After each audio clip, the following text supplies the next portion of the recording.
Rouse. Rouse has been hot, rushing for more than 100 yards the last 3 games. First down at the 31. Foster off the left side, gets about 7 big ones.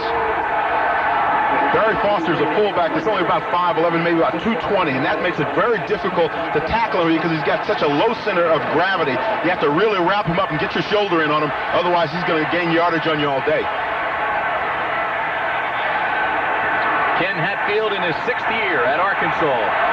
His worst record has been 7-4-1. He's successful. Foster has a tough time this run. Gets back to the line of scrimmage. That's about it. Foster's interesting. He wears a different towel every game with a message for kids. Towels that say no to drugs. Things like that. Looks like he's already had his ripped off this game.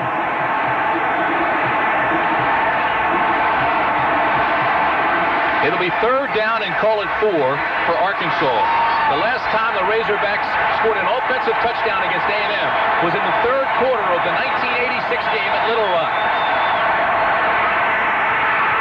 Grovey with a great cutback inside the 15, the 5. Touchdown, Arkansas.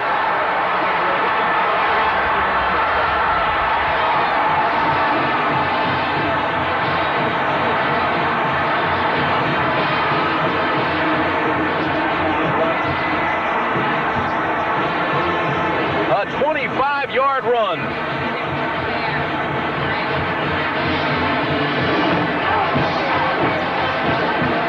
Tim, on that touchdown run, Cedric Fillmore was down at the bottom of the screen, Cedric Fillmore, and he was never covered.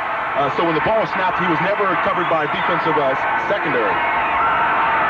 The extra point attempt is good. So with 11:57 gone in the game, it's 7-0 Arkansas. Right at the bottom of the screen, you saw Cedric Fillmore. He was never covered on the play, but Grovey makes a nice little adjustment. Starts to come out to his right, cuts back to his left, and it's all clear all the way to the goal line. We said he was an extremely good runner. Puts a lot of pressure on him because he can pull up and throw just as well as he can run. 11:57 remaining first quarter. Presenting Kodacolor Gold 100. I see your true colors shining through. I see your true colors. That's why I love you. So don't be afraid to let them show your true colors. Kodacolor Gold 100 gives you the truest color, the most accurate color of any print film. True colors are beautiful, like a rainbow. It's a Radio Shack Merry Christmas. What'd you get the boys? Radio Shack's radio-controlled cars. A dual-speed White Tiger Turbo with spring suspension to hug the road. A high-speed Golden Arrow off-roader with lightning response to leave them in the dust. And a turbocharged Ferrari that will burn up the racetrack. Bob, you got 3 cars. We only have 2 boys. 2 little boys and 1 big one. Radio-controlled cars from $9.95 to $119.95. Only at Radio Shack, the technology store. Mr. Ian McKenzie. I'm Angus McKenzie. Ian's moved down the road. Today, with service to 175 countries, Oh, you've been wanting Ian Alistair, Mackenzie. UPS delivers to nearly 4 billion people, Also for McKenzie. Hi. including the extraordinary concentration of Mackenzies along the northeast coast of Scotland. Mr. Ian Alistair McKenzie. No trouble finding me, did you, lad? No trouble at all. UPS, we run the tightest ship in the shipping business. Teddy's client goes bananas. That little scene-stealing toad. He's a monkey. Yeah, then how come he gets all the good lines? Can a famous Teddy Z tame this beast? Tough break. Monday. Arkansas just went on the board, and they're up 7-0. Well, one of the reasons why is their quarterback, Quentin Grovey. Watch him slide this way. Now, Aaron Wallace is pursuing from the backside, but he really gets out of position a little bit. Grovey reverses field, comes back around that backside, and there's nobody there except the end zone. That's that little move. We talked about him being able to run the football, and see he's got great speed, too. Runs about a 4.6 40. Nice little shake move there and takes it on into the end zone. Strong run. 80 yards, 9 plays. It took only 3 minutes and 3 seconds. Grovey with the 25-yard touchdown, but the big play was Grovey to Rouse for a 33-yard pass on 3rd down and 10. Glenn Ray Hines to kick off. Larry Horton and Cornelius Patterson are deep. This is Horton. Out to the 25-yard line. We'll set that offensive talent for you after an 11-yard return. Lance Pavlis is the quarterback. Come a long way since the beginning of the year. Just now getting into his rhythm and confidence. Robert Wilson and Darren Lewis. Darren Lewis is a fine tailback. We'll tell you more about him. Percy Waddle and Cornelius Patterson will be the wideouts. First down and 10. The ball at the 25. Texas A&M out of the eye. Pavlis to throw on first down. Looks to the right side. Is hit from behind. And the pressure came from Bubba Barrow. That offensive line averages 289 pounds. It's big, it's strong. Mike Arthur's the center. He's flanked by Mike Pappas and Keith Alex. And the tackles McCall and Richmond Webb. The tight end, Mike Jones. Wilson and Lewis out of the eye. Second down and 10 for the Aggies. Absolutely not much for Lewis.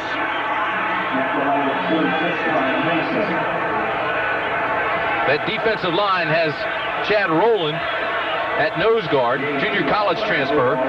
Tony Ollison and Michael Shepard will be on both sides of him. They run a 3-4 scheme, so it's Ken Benson and Bubba Barrow who just made that tackle, along with Mick Thomas and Ty Mason. They're not big linebackers, but they're fast. Patterson and Waddle are the wideouts on third down and 8. Pavlis will screen it. Ball's loose, intercepted. Thomas inside the 10 to the 5. Touchdown, Arkansas. Mick Thomas, a return of 21 yards.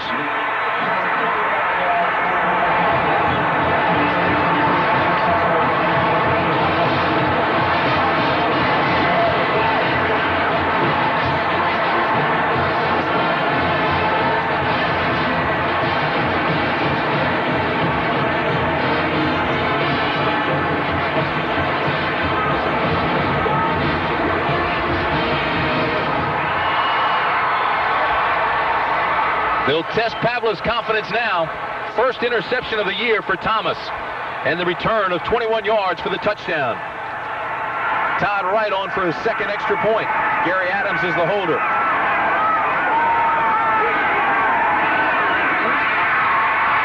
And it's good. So just like that, Arkansas jumps up on top 14-0. Tim, Lance Pavlis has a little bit of pressure from the backside. You can see that pass rush pressure from Bubba Barrow. Now, he's got plenty of time to pass, so he sees the running back on the side, just tosses up. Now, you got to catch the football in that situation.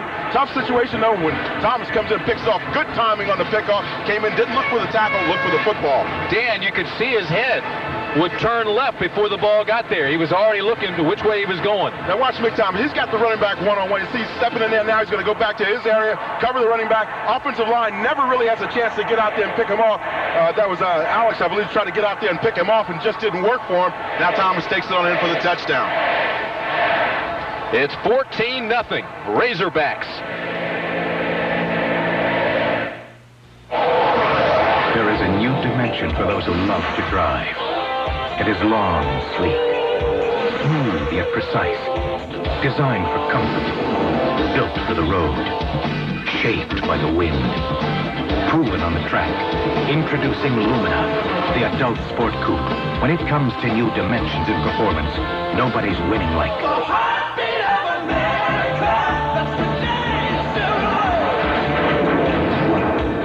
So that's Joey's sister. Is she a college senior? No, she's going to be a freshman. She joined the military, learned a lot, and now they're paying for her education with the GI Bill. The GI Bill? No, make sure to sign up? I did. And so did Joey. Part-time, full-time in the U.S. Armed Forces. The new Minolta Freedom Zoom 90. When you can't get to the picture, it brings the picture to you. The Freedom Zoom 90 with 5-beam autofocus. Oh, of Minolta. I have a horrible sinus headache. There's pounding, there's pressure, there's pain. Today, Linda Clark is trying Tylenol Sinus. It combines maximum strength Tylenol pain reliever with a maximum strength pressure reliever, and it won't make you drowsy. Tylenol Sinus took away the pressure. It took away the pain. It took away the pounding. I like that it's a Tylenol product. I trust that name. Tylenol Sinus, the strength you need from the name you trust. And when allergies are a problem, try new Tylenol Allergy Sinus. America comes home to college football's best. Penn State battles Pittsburgh. Number 1 Notre Dame faces Miami. Tomorrow, celebrate on CBS. We've got some anxious viewers today, and the reason is there are still 4 teams alive for the Cotton Bowl spot out of the Southwest Conference, Texas being one of them. The Longhorns hope that Texas A&M wins today and Houston defeats Texas Tech. If that happens, then Texas has to beat Baylor and Texas A&M.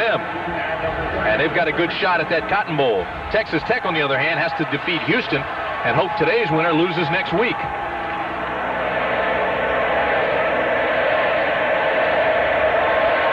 Spike Dykes is getting his team at Tech all fired up for Houston. Listen to his show last night.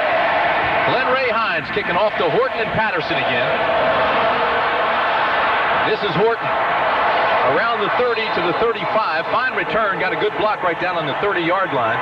So it's a return of 21 yards for Horton. So when you think about what A&M has to do to get back into this ball game, now they have to go to their passing game and probably go downfield.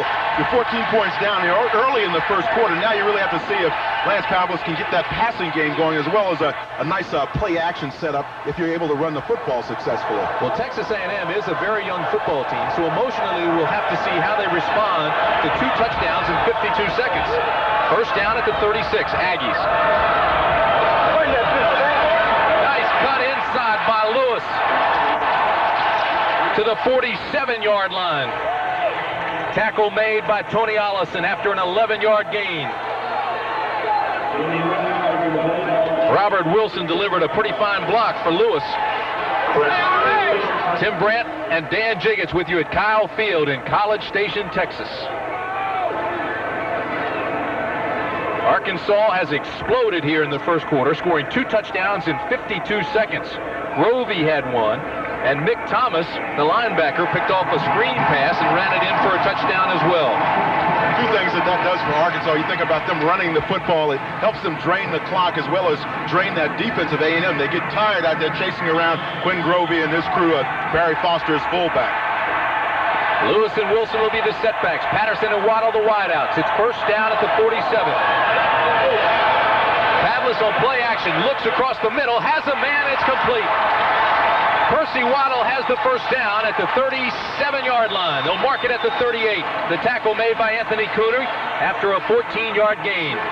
So this is very clearly how the running game complements your play action. Now, they've already run successfully up inside with Darren Lewis. Now, A&M comes back, play action, fake there.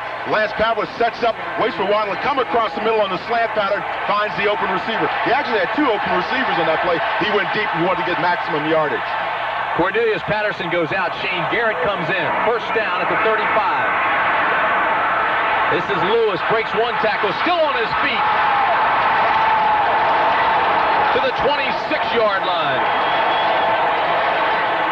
Talked to Darren Lewis the other day about how he likes to run. He said when he runs, he wants to hear the decibels of the crowd. He wants to hear that crowd scream. It gets real quiet, and all of a sudden, bam, when he gets off of that line of scrimmage, he just takes off, and he hears the roar of this crowd down here at Texas A&M. Nice little move here in the corner. Avoids 1 tackler. Kind of pulls on out of there. Reminds you a little bit of Walter Payton, the way he made that move there. Gets along that sideline and gets some tough yardage down there.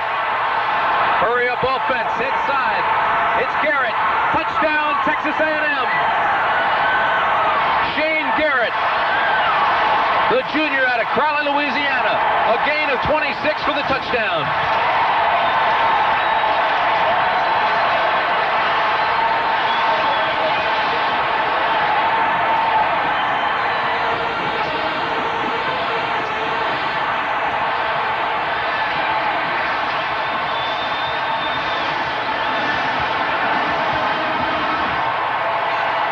Lane Talbot for the extra point. So just like that, the Aggies come firing back.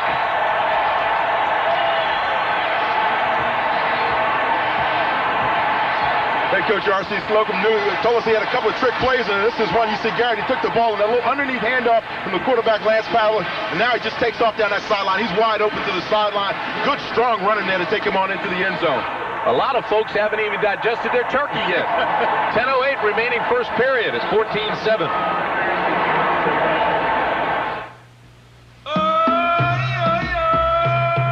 This is the shop of Samsat Bazaar. a thriving establishment on the outskirts of Bangkok. Unlike other international executives, he has no phone system, no computers, not even a fax machine. He does, however, enjoy one modern and efficient service nearly 4 billion people in 175 countries today can take for granted. UPS. We run the tightest ship in the shipping business. When you've got your power stroke going, you've got confidence that nothing's going to beat you. Introducing Power Stick, the new antiperspirant that gives you 24-hour odor and wetness protection in just one wide stroke. It takes 2 strokes of the leading stick to match Power Stick's 1-stroke protection, 24-hour protection, in just 1 stroke. New Power Stick from Fabergé. It's 32 degrees, and Jan Trumpeter is learning all about her antifreeze. The hard way. What is happening to me? Don't push your luck. Guarantee it with Advanced Formula Prestone. The product. The proving grounds. The results. STP gas treatment is the edge. Tomorrow on CBS, celebrate America's homecoming week with a cornucopia of sports action. First, it's the Battle of the East, Penn State and Pitt. That begins at noon Eastern. Then it's the season premiere of the NBA on CBS. Michael Jordan against Chris Mullin of the Warriors at 3:30 Eastern. That's followed by the most anticipated match of the college football season. The unbeaten, top-ranked Notre Dame Fighting Irish against the revenge-minded Hurricanes of Miami. A special time, 6:30 Eastern time. Please make note, 6:30 Eastern time. Notre Dame and Miami. That's a triple header of sports action tomorrow right here on CBS. Lane Talbot to kick off. And Barry Foster will be deep for Arkansas. A&M drive went 64 yards, 4 plays. It took only 52 seconds. Garrett on that 26-yard run, and it's 14-7, Arkansas.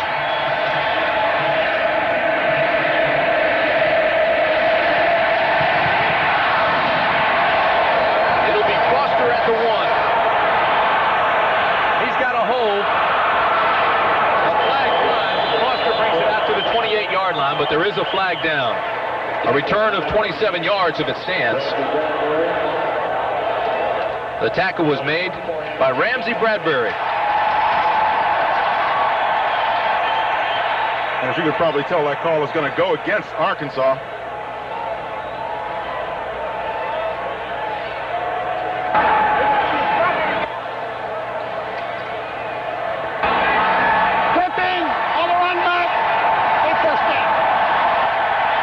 Referee Frank Shepard, the umpire Bill Anger. Our linesman today is Bob Jones. Ron Underwood is the line judge. Rogers Redding is the field judge. Bill McClure, the side judge, and the back judge is Ron Murphy. 10:01 remaining in the first quarter from Kyle Field. It's 14-7 Arkansas. Welcome to college football, Dan. Arkansas, 2 touchdowns in 52 seconds, and Texas A&M comes roaring right back. First down, Rouse straight ahead, gets a couple. Bangs his way out to the 14-yard line. If you're just joining us, here's that scoring summary we were just talking about. The quarterback, Quinn Grovey, with a 25-yard touchdown run after a brilliant cutback, and Frazier missed the tackle. Then Thomas picked off the pass by Pavlis and returned it 23 yards, so 2 touchdowns in 52 seconds. And then Garrett on a 26-yard touchdown run for Texas A&M, and it's 14-7. Second down and 6. Foster breaks a tackle and gets out to the 24. Finally tripped up by Aaron Wallace, the linebacker. Foster's running behind his big offensive tackle, Jim Mayberry, number 56, an All-American at the position of left tackle, where it's very difficult to pass protect over that side. Of course, Elbert Crawford, his center, is another fine player. Moved all up and down along that offensive line and finally settled in at the center position. It'll be first down. The Razorback offense will run that option in this first quarter to see how the A&M defense will line up. Then they'll adjust. There's the option. They give it to the dive man. Straight ahead is Foster, and he's met immediately. by Terry Price and Jeroy Robinson. Tim, it's interesting to watch Arkansas now. They're setting it up very nicely with, Foster inside now. All of a sudden, Grovey comes outside and he pitches it to his running back, puts that pressure on the corner of the defense of A&M. That's the way you set up that option high. This is a young defense with 3 freshmen, 2 sophomores, 2 juniors, and 4 seniors. Cedric Fillmore comes in, and he goes to a wide out with Derek Russell. 2nd down and 8, Arkansas. Foster breaks a tackle, has 2 blockers, and dives across the 37-yard line to the 38. Derek Frazier made the stop, but it's a gain of 13. Real key block that was on the backside by the offensive guard, Henry. Kind of slides down and it cuts his man because he cuts off the pursuit. Now watch Henry right here, cut his man off inside, and that cuts off that backside pursuit. All of a sudden they can't catch Foster. You see that cut block right there? Foster cuts up the other side and is able to escape and get good yardage downfield. Arkansas averages an eye-opening 326 yards rushing per game, and that's a school record. Cut block is when you see those offensive linemen just go down and fire out at those legs and take the pins out of those defensive linemen, tumble right over them. Timeout Arkansas with 8 minutes and 15 seconds remaining in the first period. The winner of this game will most likely host the Cotton Bowl. 14-7 Razorbacks.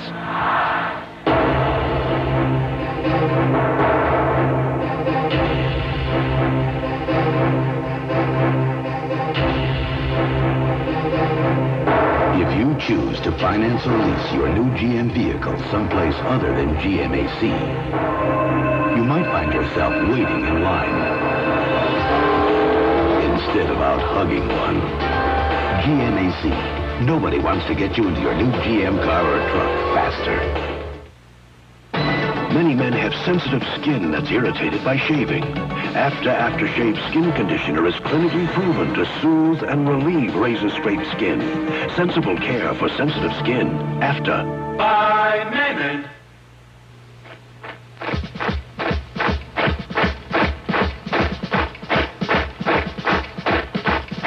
Count on the team from MetLife to keep in step with customer needs.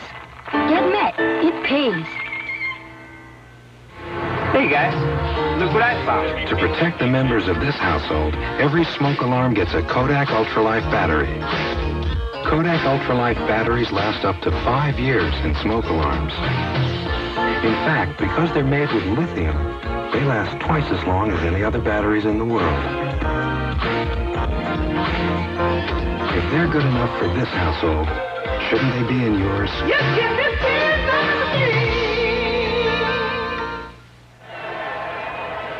Arkansas, Texas A&M, Texas Tech, and Texas all still alive for the Cotton Bowl. Obviously, Arkansas and Texas A&M are the front runners. The home team has won 7 straight in this great rivalry. As a matter of fact, Arkansas hasn't won on Kyle Field since 1981, but they lead here by 7. 2 tight ends set. Grovey throws, and it's dropped. Russell was the intended receiver. The crowd wanted a fumble, but it was incomplete. Tim, when we watched Quinn Grovey Tuesday at practice, he's so smooth coming out of that fake off the little handoff option there. It sets up very nicely. See how quick he sets up, finds the receiver Russell. Russell just simply drops the football. Got to hold on to those, but you have to remember this is a big game for these young kids, and they get a little excited and worked up about it. Quinn Grovey, one of the best Arkansas running quarterbacks ever.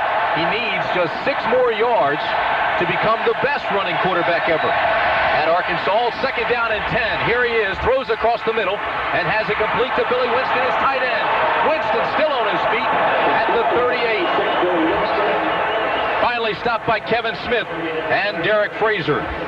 Billy Winston kind of reminds you of Keith Jackson, the former Oklahoma Stars, now playing for the Philadelphia Eagles from that tight end position.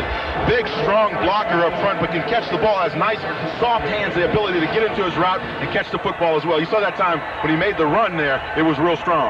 That's only his 14th catch of the year. He has 1 touchdown, but he is big, 6'2", 246-pounder. A gain of 24. 1st down and 10 at the A&M 39. This is Rouse. Gains a tough 2 yards. The tackler number 90. Kevin Tucker and number 97, Troy Robinson. Kevin Tucker and Jeroy Robinson make the tackle. I visited with James Rouse yesterday on the field, and he was telling me how important it is for him to kind of establish himself now as a premier running back. You know, he had a little tough time with injuries and whatnot in his career at Arkansas. Now he wants to get back into form, let everybody know he's around and he's ready. Second down and 8, 2 tight ends.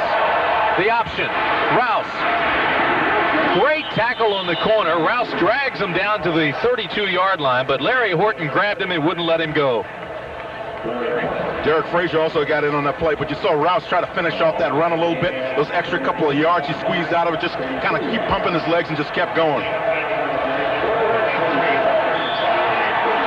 Rouse was the Southwest Conference Newcomer of the Year in 85. 86, he broke his leg, as you mentioned. 87 became only the third 1,000-yard rusher in Arkansas history. Then got hurt again. Wasn't a starter at the beginning of this year, but he's been hot of late. Third.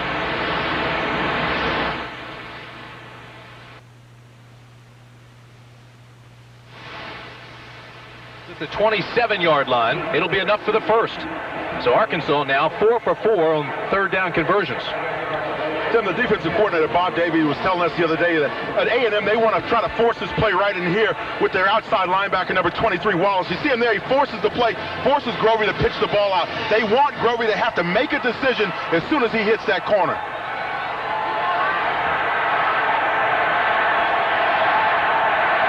First down, Arkansas at the 27. Play action.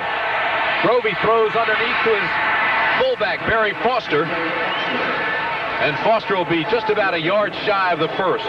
He'll be close. Depends where they mark it. What you do in play action is you try to get your offensive line to set up and seal off that side that you're running to. This time, it's the right side for Grovey there. You see he's got protection out front as well, but that allows you to set up and have that clear field of vision downfield and throw the football in into your running back who's coming out of there on a little shoot route. It'll be second down. They need one for the first. Jason Brandt, the lone wideout at the top of the screen.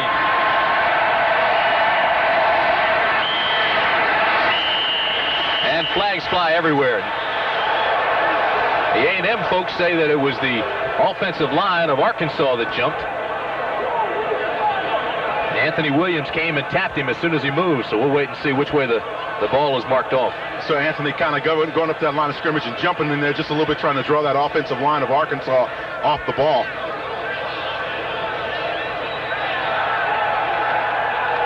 These teams have not been penalized very much this year. As a matter of fact, they're mistake-free football teams. And turnover-wise, they've been very good as well, but they're going to mark this one against Texas A&M, so they'll start walking down toward the Aggie end zone. Anthony Williams came in and faked that blitz a little bit. He just came up in there enough to shake the line. Offside on the defense. First down. Just enough to shake the offensive lineman. You see him, he's right there. And now watch him come on in and... because nobody really moved until he got across the line of scrimmage.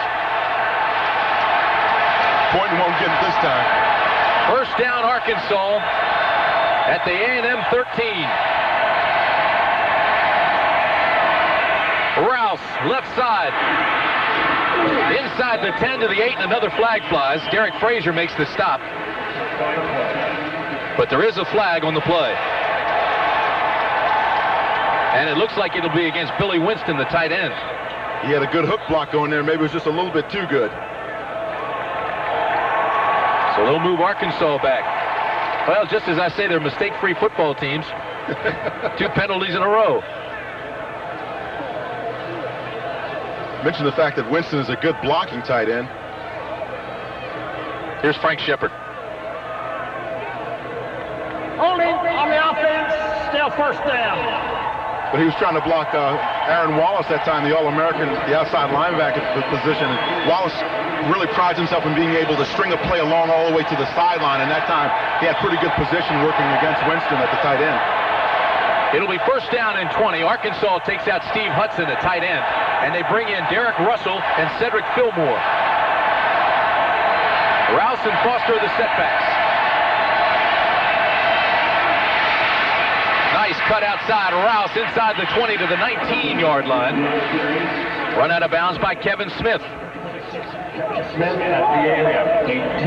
William Thomas was rushing from his outside linebacking position. He's number 11. Watch him right here at the bottom of your screen. Now that really sets up the play as he comes inside. Now watch him rush up. Now all of a sudden, here comes the running back Rouse up inside, because that linebacker, that outside linebacker, theoretically is supposed to be able to float and come back there and make the stop on that play, but he never really made it. Nice play by Smith. You know, he hit so hard last year as a freshman, a lot of the guys called him Frank Minifield. And Horton, the safety, thought that was his real name. Started calling him Frank. 2nd and 15, the ball at the 18. And there's not much give in the Texas A&M defense that time. Foster may have gotten a couple. The tackler is number 88. Kevin Tucker, Terry Price, and Patrick Henry all there for the stop. 3 yards on the play. 3rd and 12 for Arkansas. One of the things that Arkansas has been able to do is really kind of drain the clock a little bit. And you can see time of possession, 4 minutes and 50 seconds, 64 yards, 11 plays. They're on their feet for this play on 3rd down and 12. 2 tight ends for the Razorbacks. Foster inside the 10 to the 5-yard line. He'll be just short of the first. Tackle made by Larry Horton, the free safety. He's the leading tackler on that defense. A&M tried to make a little adjustment by downshifting to the strong side. Arkansas comes back to the weak side. There's a little bubble there with that linebacker, that inside linebacker, and that's where Foster took the ball right up into that bubble, because they know there's nobody putting immediate pressure on you on the line of scrimmage.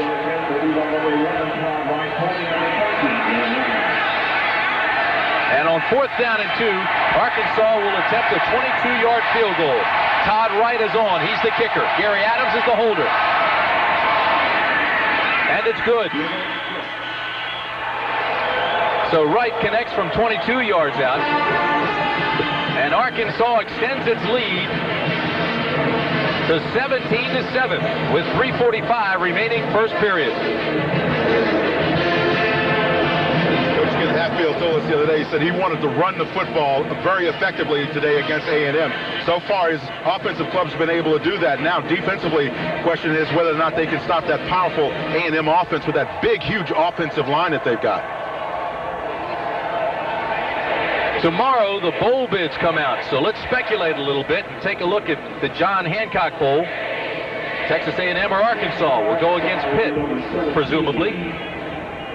Notre Dame against Colorado. Now, many say that'll be for the national championship, but what if Miami beats Notre Dame? And how about Alabama being unbeaten? Alabama's going against Miami in the Sugar Bowl. You kind of like Alabama as the #1 team, huh? I like Alabama. I don't know if they're the #1 team. I think Notre Dame deserves that, but I'm saying if Notre Dame loses, Michigan, Illinois, or Ohio State will go against USC in Pasadena.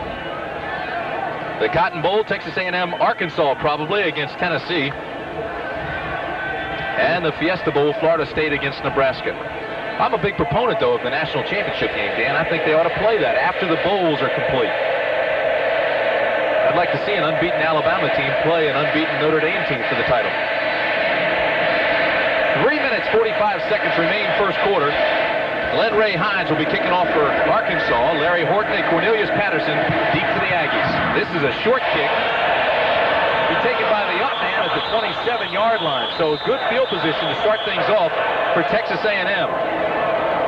It was James Marcus, the up man. He's a running back. Took that ball and dove forward. Across the 30, they'll mark it. And, of course, that's excellent field position. Both coaches mentioned yesterday that they thought that one of the keys to this game was going to be field position off the kicking game. And certainly if you can't get kickoffs any deeper than 30 yards, then you're in trouble. See, time of possession there, A&M clearly with a disadvantage. They've been effective, though, when they've had the ball. They ran in on that touchdown by Garrett. Well, this offense has gained over 500 yards in each of the last 2 games, so it's explosive. First down at the 31. Aggies. Pavlis, quick step, drop, throws outside to Garrett, and Garrett has a first down.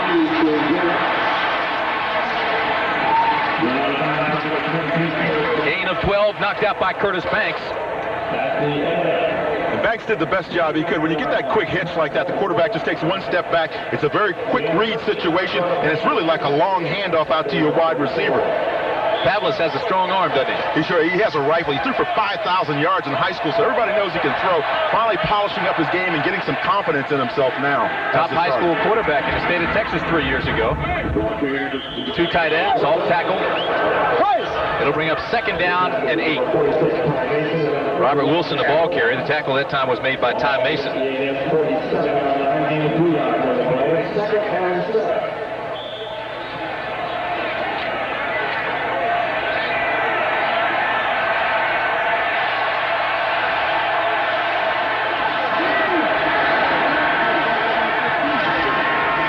Second down and long. He still has the, what a fake by Pavlis, and he's going deep.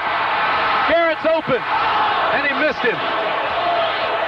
Pavlis sat there for seemingly 3 seconds with the ball behind his back, and nobody saw him. When you run those fakes, the key to the fake is the quarterback carrying out the fake on every play. Then when he wants to run the play action, being able to hide that ball on the hip, and the defense doesn't know what in the world's going on. And then you see him put that ball behind his back, very coolly, calmly sits back there, watches. Now he unloads a bomb. Unfortunately for Lance Pavlis, Garrett was just a little bit too short to catch this one. How about What a that? fake. 3rd down and 7 at the 47 for Texas A&M. Pavlis again to throw. Backside pressure. He's got to scramble out of there. And he's hit by Mick Thomas. Gain of 1. A little bit easier for quarterbacks to scramble if they know they're getting some form of man-to-man on the other side of the line of scrimmage. But if those linebackers are sitting back in zones, they're going to be looking for that quarterback as he slides out to their area, and that's what happened that time for Arkansas. How about that fake? Oh, that was a beautiful fake. That's the way you coach him. Sean Wilson comes on to punt for Texas A&M. The deep man for Arkansas will be Tim Horton. Clock continues to move. 2:15 remaining first quarter. Low spiraling kick will hit at the 4 and go through the end zone. So a 52-yard punt, no return, and they'll bring it out to the 20. This Sunday on CBS Sports, it's an NFL football doubleheader starting with the NFL today at 12:30 Eastern Time. The early games include Atlanta at the New York Jets and Minnesota against Green Bay. We'll be in New York for that Jets game. And then in the second game, the doubleheader, you'll see the Bears battle the Redskins, or the Buccaneers travel to Phoenix to take on the Cardinals. Bears and Washington. Well, that should be a good one. And it all gets started with the NFL today at 12:30 Eastern Time on Sunday. Redskins are up against it, having lost to Denver Monday night. Chicago lost to Tampa Bay last Sunday. First down at the 20. Rouse, left side, gets a tough yard. Great pursuit by Patrick Henry, the nose guard. And he got help from the linebackers. One of the keys to defending against a counter OT when you pull a backside guard and tackle is to get your defensive line to slide down the line of scrimmage. Now, Patrick Henry is right here. He slides down. You see this backside tackle and guard pull out, try to get it on the corner. You see the Redskins run this play all the time in professional football. Now, Patrick Henry avoids the down block, just comes in there and makes a great play. Second down and 8. Big hole right side for the fullback Foster. He'll be a yard short of the first. William Thomas made the tackle there. Tim, did you see that offensive line of Arkansas reestablish the line of scrimmage about 5 yards downfield? Now, it's easy for your fullback to run inside if the interior of your offensive line, that is the center and the 2 guards, are really moving off the football. Watch them right in the middle of your screen. Watch these guys move off the football and get some additional yardage for their running back, their fullback, Barry Foster. You see them just move that line right off. Steve Hudson, an extra tight end, comes in now for the Razorbacks on 3rd down and 1. Power formation. Rouse has the first down, just barely.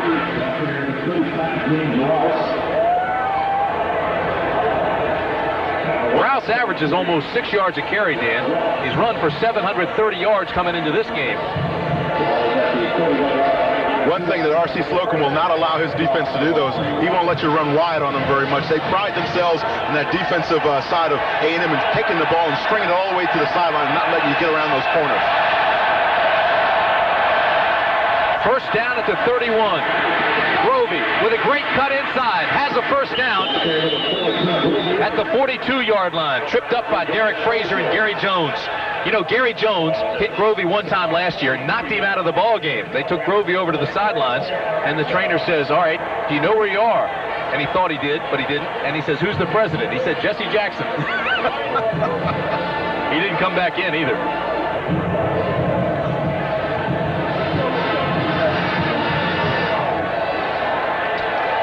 See, the rushing defense for Texas A&M, the season average is 95 yards today. They've already given up 119 yards.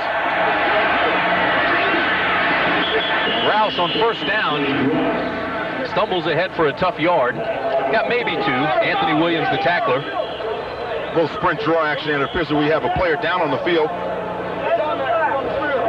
for Texas A&M. Looks like Kevin Tucker, the right end.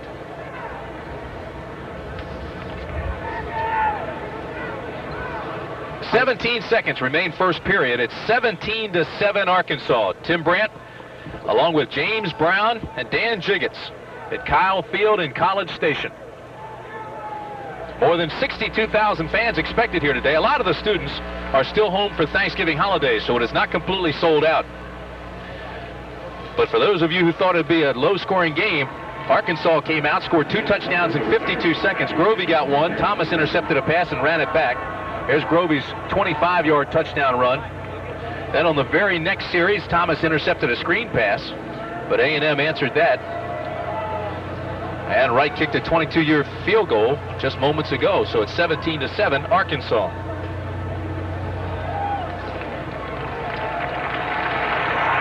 That's Patrick Henry. He has been playing a fine game so far for Texas A&M. We certainly hope that it's nothing serious. It kind of reminds everyone of just how tough this ball game can be.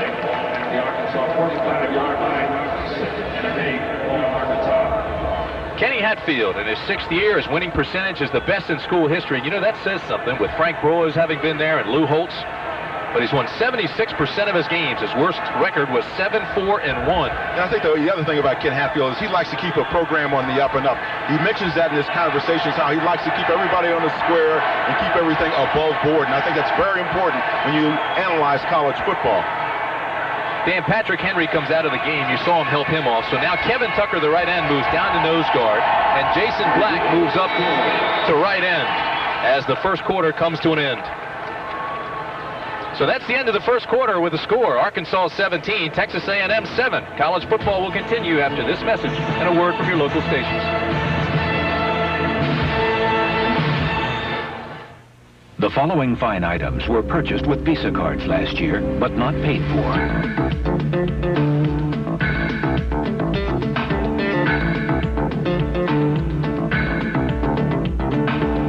They were won in the Visa Our Treat Sweepstakes. Now all you have to do to enter is use your Visa card, and almost anything you buy just may be our treat. And the more you use your card, the more chances you have to win.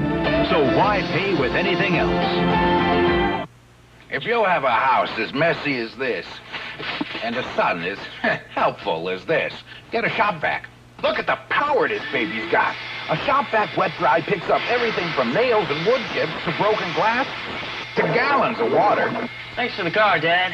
Yep, there's no telling when you'll need the power of a shop vac. Now Shop Vac introduces Spot Check for tough carpet stains. Spot Check turns any shop vac into a powerful carpet clean. Xerox presents the Great American Torture Test. We challenge the bone-numbing cold of northern Alaska and intense city traffic. Traveled coast to coast to the suffocating heat of Death Valley and passed with flying colors. Xerox, because extreme conditions demand extreme protection. This is CBS.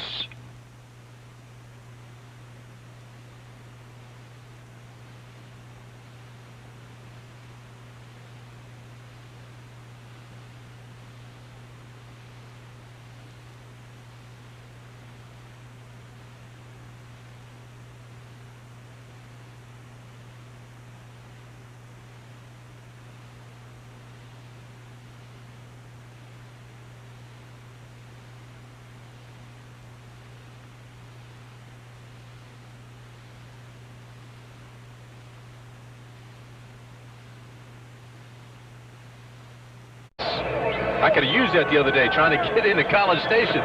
We had some weather and the plane wouldn't land in here. Yeah, those small planes with 14 seats in them, it's not too comfortable in turbulence. That's a long 3.5, 4-hour drive.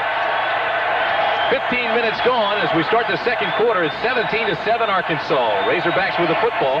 Second down and 8. And they lose a yard. Great penetration by Anthony Williams, the middle linebacker. Anthony Williams came from his inside position and never really stopped. Just came right in the backfield and forced the issue with Rouse as he was trying to make a little cutback move to escape him. Left side of your screen near the bottom, that's where you're going to see Rouse come out. And now watch him just come across the line of scrimmage right in there. Never stopped, just came straight across. Williams comes in and makes the tackle in the backfield. Anthony Williams, 6'2", 228-pound sophomore. It's third down and 8. And Arkansas wants a timeout. Roby's been sharp. He's 4 for 6, 75 yards passing, 37 yards rushing, and a touchdown.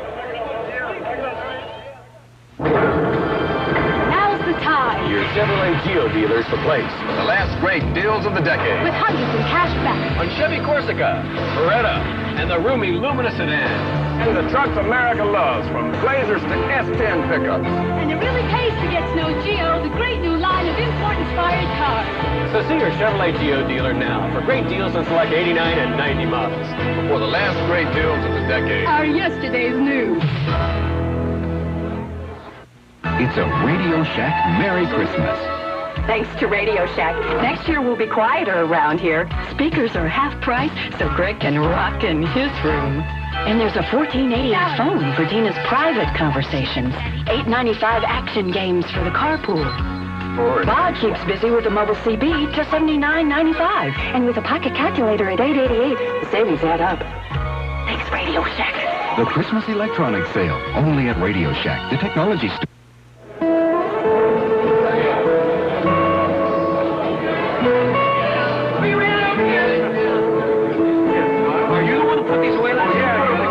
The angel of lunch. This is it. Ready? 1, 2, 3. When you gather around for the holidays, there's no better beer to have around than Michelob. Look for our tree at your store and have a happy holiday.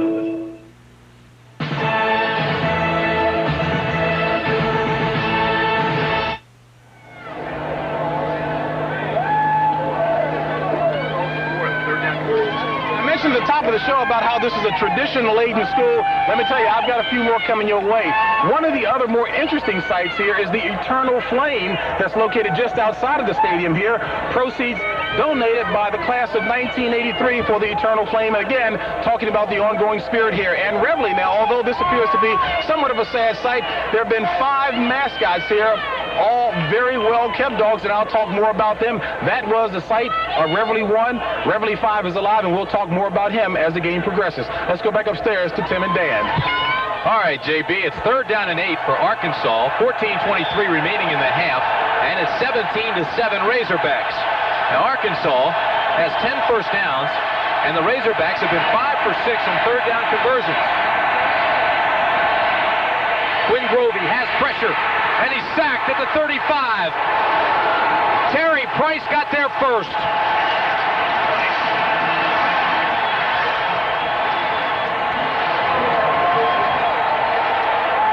Terry Price came in with a strong rush along with Anthony Williams from his linebacking position, but you're going to see Price come in from that right side and just really scare Grovey. Now you see him move around and all of a sudden he can't get away though. But good rush at that time by Terry Price. Good move on the line of scrimmage. Alan Meacham comes on to punt, and Shane Garrett will be standing at his own 20. Now Meacham has been inconsistent this year as a punter. This one's a tail wagger. Won't turn over. Garrett has it at the 25. Gets a block to the 35 and out across the 37-yard line. Derek Russell made the tackle after a 12-yard return. So Meacham gets a 40-yard punt, a 12-yard return, and Russell makes the tackle.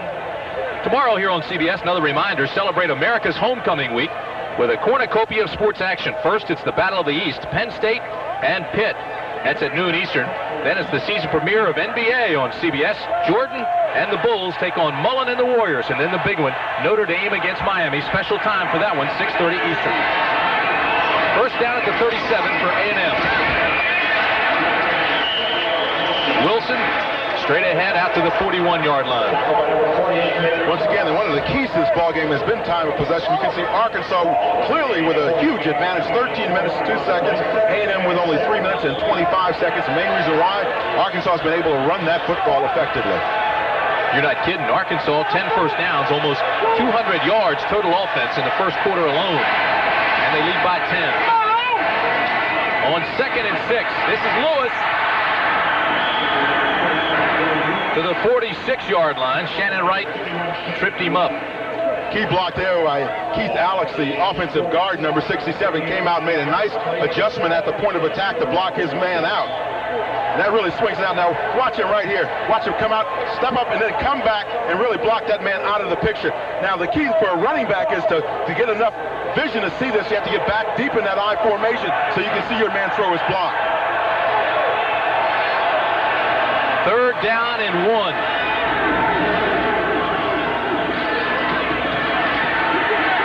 He'll be close. Lewis up and over. Tony Allison and Richmond Webb at the point of attack on that play really just kind of stalemated each other right at the line of scrimmage. It looked like two great big mountains clashing together. Darren Lewis, the ball carrier, 6 foot, 220-pounder. His nickname is Tank. One of the all-time rushing leaders in this conference. First down.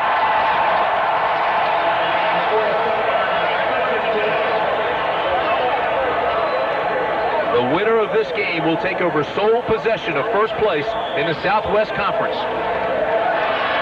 And will certainly be in the driver's seat as far as the Cotton Bowl is concerned.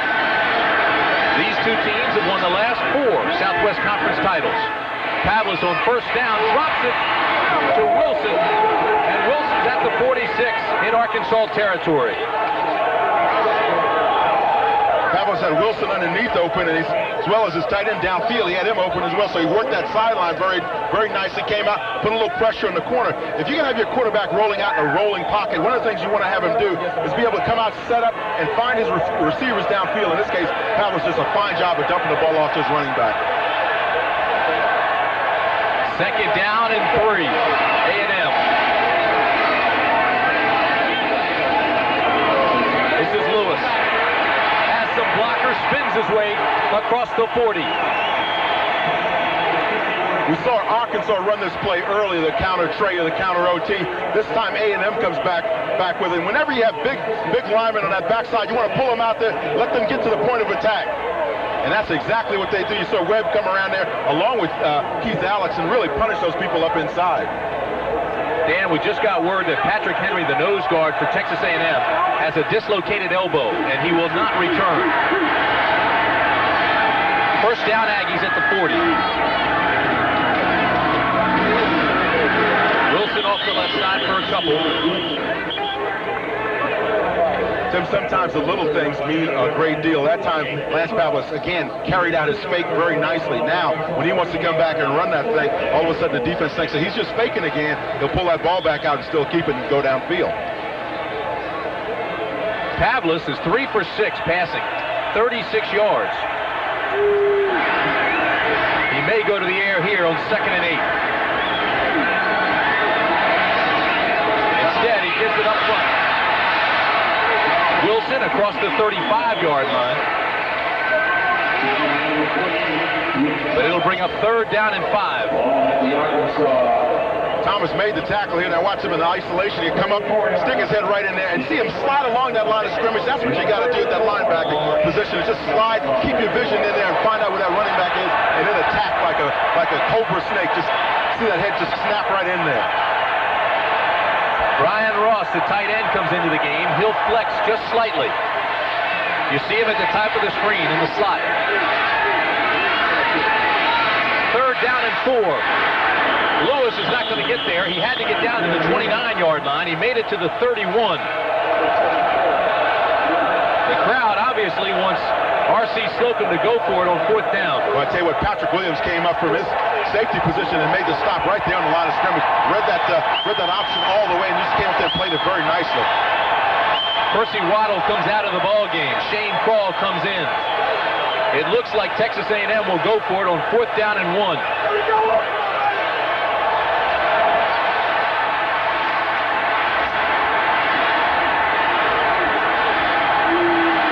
Tight ends, power formation. They need a yard.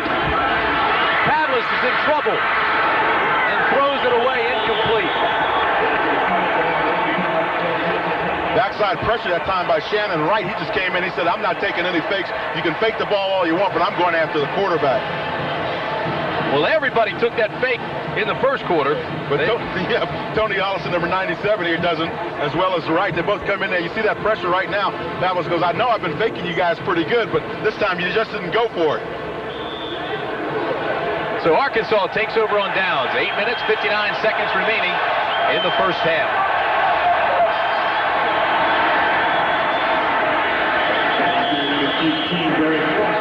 Straight ahead, Foster, the fullback, gets back to the line of scrimmage, maybe a yard. Tackle made by Aaron Wallace. Wallace, the linebacker, nominated for the Butkus Award as the nation's premier linebacker, semifinalist for the Lombardi Award, All-American candidate. 6'4", 234-pounder. Runs a 4.440 at that size and that weight. Unbelievable. Very quiet, though, much unlike John Roper, who's now with the Chicago Bears. 2nd down and 9. Grovey to pass. He's got backside pressure, and he's sacked. William Thomas.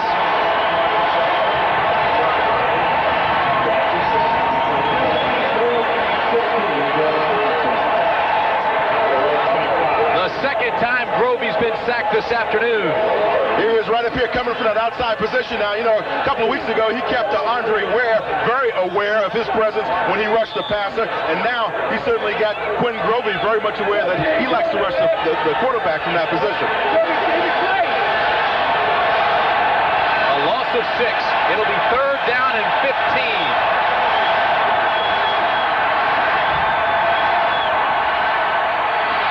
Grovey, quarterback draw, across the 30, won't get the first down. He's tackled at the 32 by Anthony Williams. Anthony Williams just hammered him when he got down there. He got close to getting down, trying to slide in. Now watch here, a little pressure from his right side, Quinn Grovey's right side, that is. He just decides to run the football. He's a very good running quarterback, as we told you before. Now watch, just as he tries to get down to the turf here, he gets blasted right there. Well, those are the kind that you don't want to see your quarterback taking, those kinds of shots. Meacham had a 40-yarder the first time. This punt is a high wobbler. It'll back Garrett up to the 12-yard line. Garrett at the 20. Still on his feet at the 24-yard line. A 56-yard punt, a 12-yard return, and the tackle by Lindy Lindsay.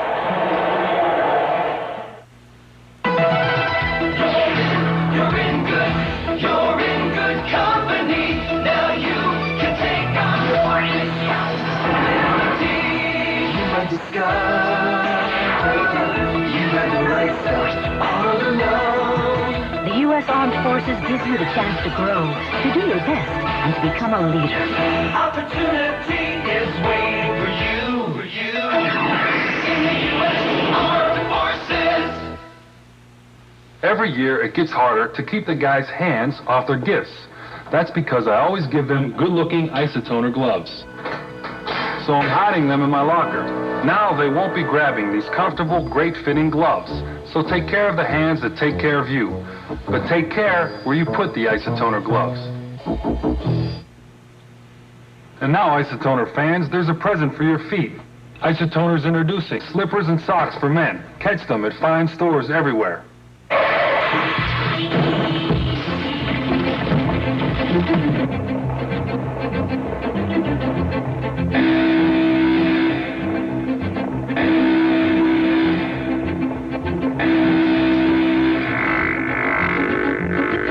You knock yourself out just getting to your flight. That's why at Alaska Airlines, we figured the least we can do is treat you well once you finally get here. Turn of the man named Michael. Air Jordan lifts the move against the Warriors in and the season premiere of the NBA on CBS tomorrow.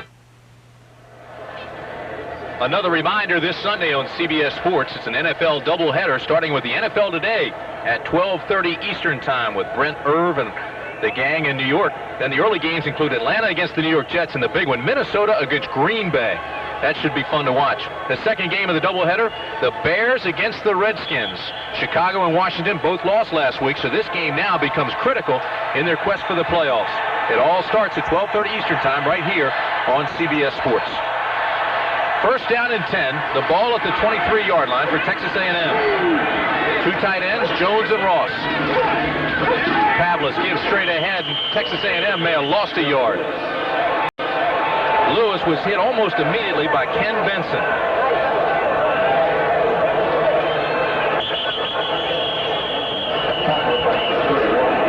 Lewis gets up limping. Aaron Lewis looks like it may be an ankle.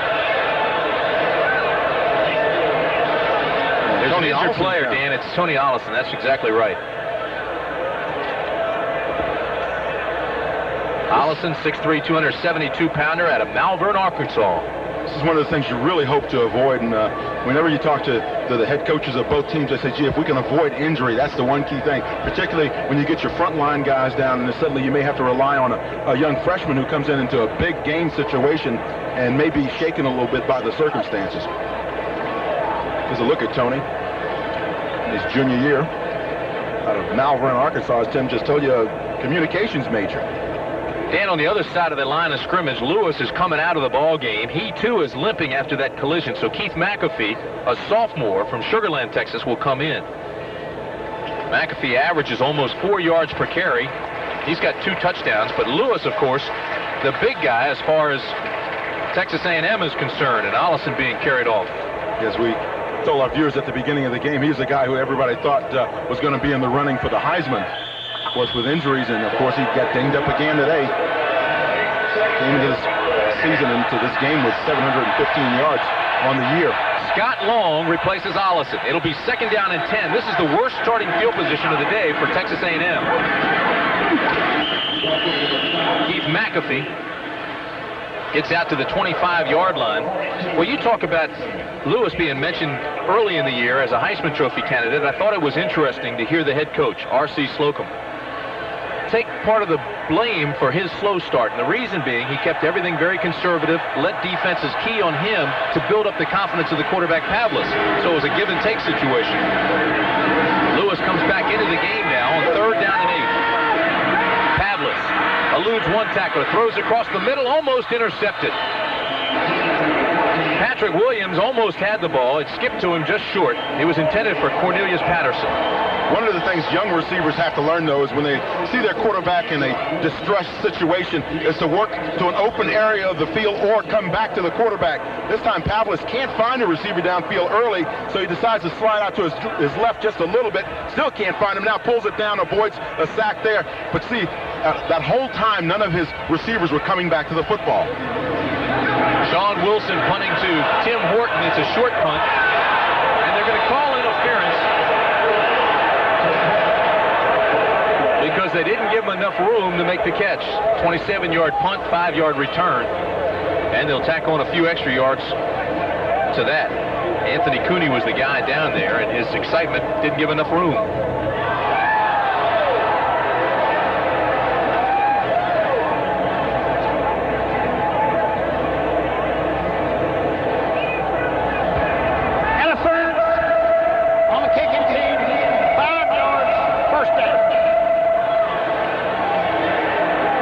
Arkansas will have great field position. Right now, let's go downstairs to James Brown. JB? All right, Timmy, as you and Danny called it, Tony Allison was on the bottom of that pile. What happened was a couple of guys fell on that right ankle of his. He said it was twisted very badly. He's hoping that, in fact, it is just a twist and they can retape it and they can get back in there. We'll bring you up to date as soon as we find out. Let's go back to Tim. All right, James, that's good news. First down and 10, the ball at the 45 for Arkansas. Rouse with a cutback to the 44-yard line. Kevin Tucker makes the stop. Tim, whenever a running back is able to cut back like that, that means on the backside of the play, that is away from where the running back really wants to go. Those offensive linemen are doing a good job of staying with their people and sealing off that area. Otherwise, your running back, if he tries to cut back, is going to get hammered right at the line of scrimmage, if not in the backfield. 2nd down and 7.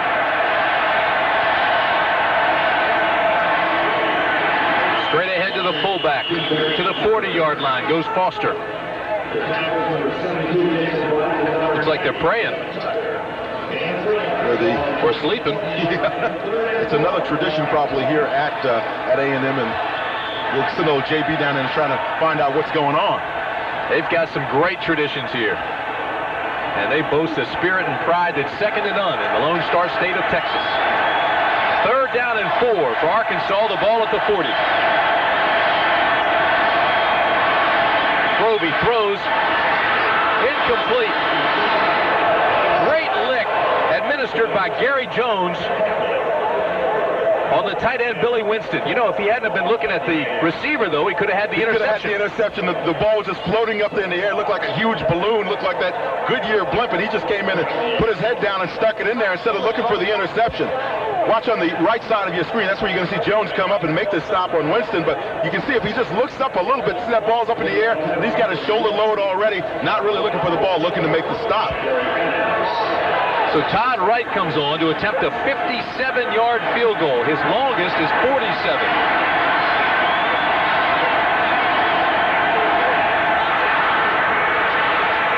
They're going to get hit back at the 47-yard line. And A&M will take over with excellent field position.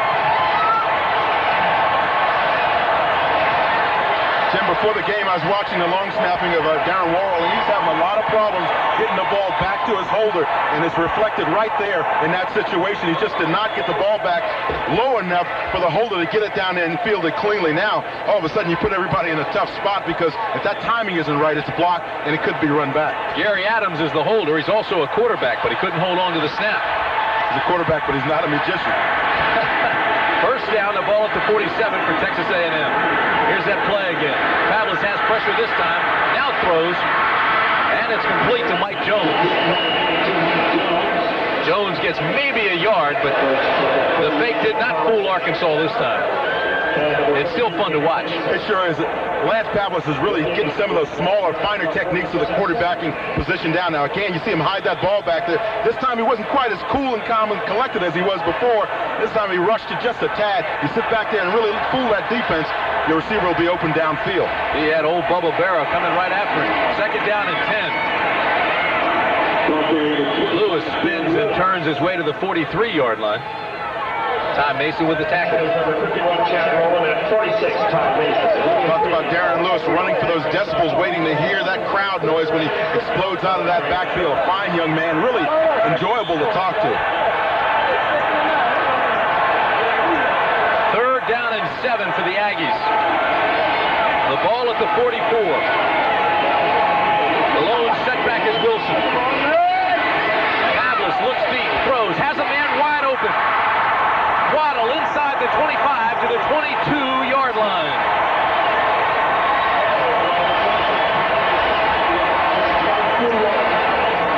A gain of 22 for Percy Waddle. Percy Waddle ran a combination of what we call a seam route running against the zone defense, as well as a little curl, watch him curl around down here, settle down. You see him put that hand up, settle down, let his quarterback know he's going to break down, and then makes a nice reception. And a good little run after that, by the way.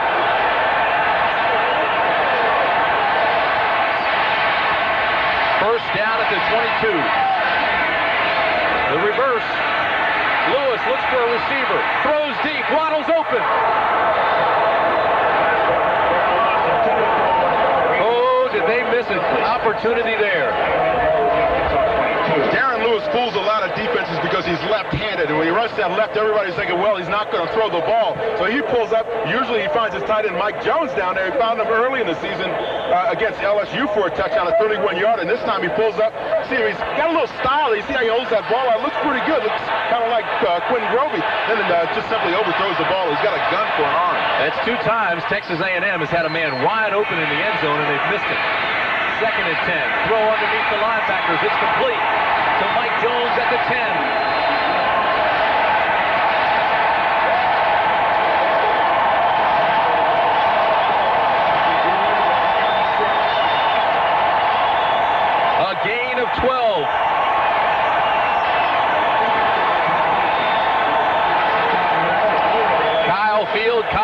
Station, Texas, and you're seeing a bit of Americana that can't be beat.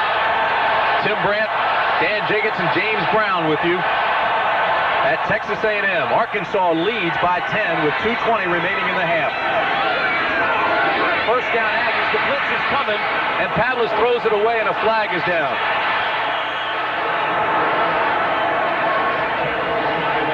Mason and Thomas, the linebackers, came on the blitz, and they're going to say Pavlis grounded it. If he was smart, he would.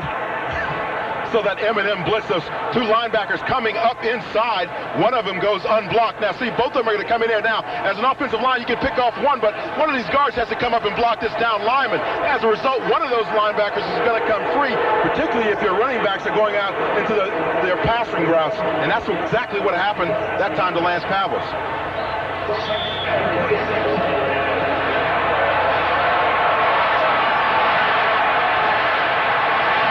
It'll bring up second down and 26. They have to get all the way down inside the 1 for the first. Pavlis with plenty of time now finds himself rushed and throws it incomplete. Pass is out of bounds. Intended for number 81. It was intended for Waddle, who made the catch, but he made it out of bounds. 26 ball at the Arkansas 26. He appeared to be shaken up, but he's up now and is coming back to the huddle. He got hammered, though, when he caught the ball out of bounds. Watch this, the shot that he takes from the secondary of Arkansas. Just as he gets out of bounds, Pavlis had a lot of time to throw the football again. Receivers not really working to an area to get opened up. They kind of stand in an area, not moving to get cleared out. And then you see that shot that he took on the sideline. Keep in mind, in college football, you need only 1 foot in to be a legal catch. It's third down and 26. They look like big Matt McCall, the All-American right tackle, may have moved. James McCoy, number 90. No flag! Third down. James McCoy, number 90, in his defensive end position, was giving him a little action up there on the line of scrimmage, but McCall didn't buy it. McCall took a big sigh of relief. He thought they had him. And now he'll go back to the huddle and regroup. McCall's a big man at 6'8", 314 pounds. He's a junior right now at Texas A&M. Son of a Baptist minister, and he says that had a great impact on his life. It's third down and 26. The ball at the 27. Pavlis throws deep, has a man, it's open, touchdown, Mike Jones.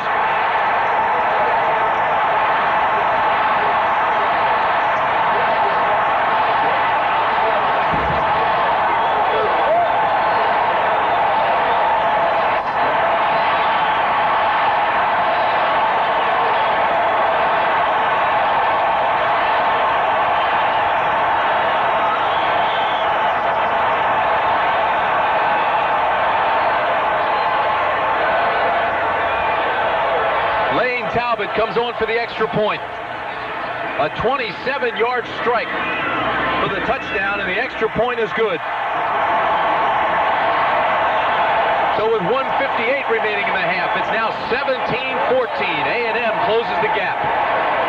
What you saw Mike Jones, the tight end, do is run a seam route. It works very well anytime you see the linebackers again right in front of you in that zone. You get in between those zones, running that seam, and you get deep, and you can get into the end zone just like Mike Jones just did. Once again, that seam route, you see the linebackers dropping back. They're going to drop back to an area and then break down. Jones slides in between them and the safeties and is able to catch the football for the touchdown. His third touchdown of the year. He gives Pavlis a big target. He's 6'4". What a jolt. The pain. My teeth. The dentist said I'd be all right. And he gave me a different medicine. It's in these little yellow pills. Nuprin. Works so well on that pain. No wonder it's great for my tough headaches. Nuprin. It's not aspirin, not Tylenol. It's ibuprofen. You know, 2 Nuprins stop my headaches better than extra-strength Tylenol. And Nuprin's gentler on my stomach than aspirin. Nuprin. Little, yellow, different, better. It even worked on my worst pain. Welcome to Lumina Sedan. It has been designed with care for you and yours. With rear doors that open wide, plenty of room for the family to enjoy. And even Scotchgard fabric protector comes standard. The family Lumina Sedan. When it comes to new ideas, nobody's winning like. Heartbeat of America, that's today's Chevrolet. celebrate America's homecoming. On CBS Sports. Tomorrow. Penn State faces Pittsburgh, followed by The season premiere of the NBA. on CBS, when Air Jordan lifts the Bulls against the Warriors. Then #1 Notre Dame battles the power that is Miami. Sunday. Doubleheader excitement. Starting with the NFL. Today. Then it's Viking against Packers. Bear against Redskin. Thanksgiving weekend, CBS Sports celebrates. America's homecoming. Because home is where the action is. At the conclusion of today's CBS Sports football broadcast, we will select a Chevrolet Most Valuable Player of the Game from each team. Chevrolet donates a $1,000 scholarship to the General Scholarship Fund of each school. 47-yard drive, 7 plays, took 2 minutes and 21 seconds. And the touchdown pass makes it a 3-point game with 1:58 remaining in the half. Lane Talbert to kick off to Barry Foster and Ron Dickerson. And the up man takes it back to the 45-yard line. Kerwin Price. Southwest standings, as you can see, Arkansas up top with a 5-1 record, followed, of course, tied by Texas A&M at 5-1. Those two teams will decide today who goes on to the next level in the search for the Cotton Bowl. Texas Tech and Texas both 1 game back. First down, Arkansas at the 45-yard line. Rouse and Foster out of the eye. Foster, the fullback, off right tackle. Power blast. Stop made by Anthony Williams. Okay, now you see Grovey setting that whole thing up now. The whole scenario setting up, coming up real nice with that handoff inside to his fullback. He's still holding his hands up now. He's gonna slide out on that option the next time and maybe shake it a little bit and then throw it out to his running back. Second down and 7. The pitch to his tailback. Rouse is hit, maybe lost a yard. Great pursuit by William Thomas, the outside linebacker, and Anthony Williams.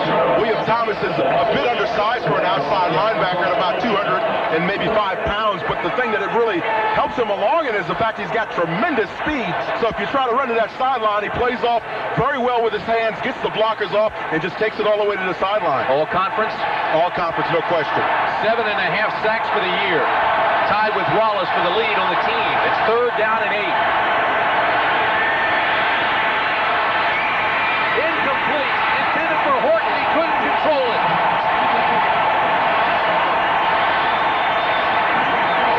Tough pass for Horton to try to catch because he had to turn back around as Groovy started. He had to get it back on that sideline. Now watch again as Horton tries to make the reception on the sideline. The ball is thrown behind him, so he becomes a contortionist in trying to catch the football over there. But he made a nice effort at it after all. They'll run the punting team on. Alan Meacham, the punter. He had a boomer the last time, but he shanks this one. See what kind of bounce it gets. It gets an A&M bounce and dies on the 27-yard line. So after a 50-yard plus kick the time before, this one is just 27 yards. 1 minute, 8 seconds remain in the half. If you're just joining us, Quinn Grovey scored first for Arkansas on a 25-yard run. A brilliant cutback on that run and broke a tackle. Then Thomas intercepted a pass by Pavlis, ran it in. 2 touchdowns in 52 seconds. But A&M has come roaring back. Garrett scored. Pavlis threw the touchdown pass to Jones. And it's 17-14. This is Robert Wilson. Tackle made by Bubba Berra. Start thinking about now A&M what they want to do in this situation. Got to work the clock a little bit because, of course, they've got 52 seconds on the board. But now they want to try to work those sidelines a little bit. Lance Pavlis has got to look for his receivers going out of bounds to save as much of the clock as they possibly can. A&M has all 3 timeouts. Lewis tripped up at the 35-yard line. Clock continues to move with 30 seconds. Crowd doesn't like the way R.C. Slocum's using the clock here.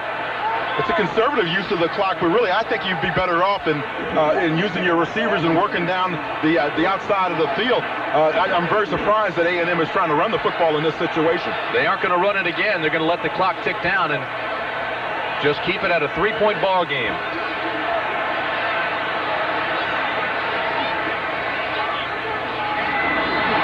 Big hole. And Lewis is out to the 44-yard line, and that'll end the half. So they do get off one more play. But that's the end of the first half with the score. Arkansas 17, Texas A&M 14. Now let's go back to our New York studios for Greg Gumbel hosting the College Football Report. Greg? All right, Tim, thank you. And welcome back, everyone, to our studios here in New York. We are going full speed on this halftime. We'll hear from Michael Jordan. We'll preview tomorrow's Notre Dame-Miami game, and we'll get you caught up to date on the charges from Jimmy Johnson that Buddy Ryan is a bounty hunter. Stay tuned. The Prudential College Football Report gets going on CBS after this message and a word from your local station.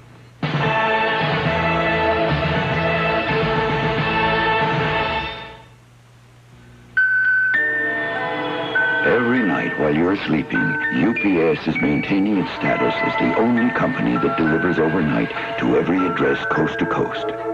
And we guarantee it with UPS Next Day Air. And because we're so efficient, we'll still do it for up to half what other companies charge, which is guaranteed to cause our competition some sleepless nights. UPS, we run the tightest ship in the shipping business.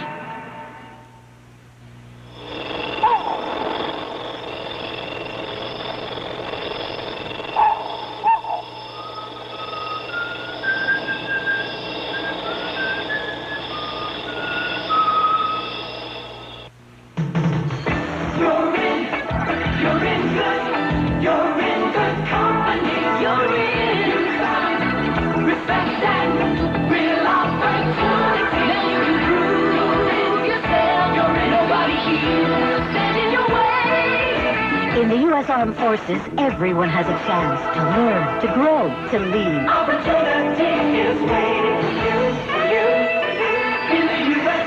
Armed Forces. This is CBS.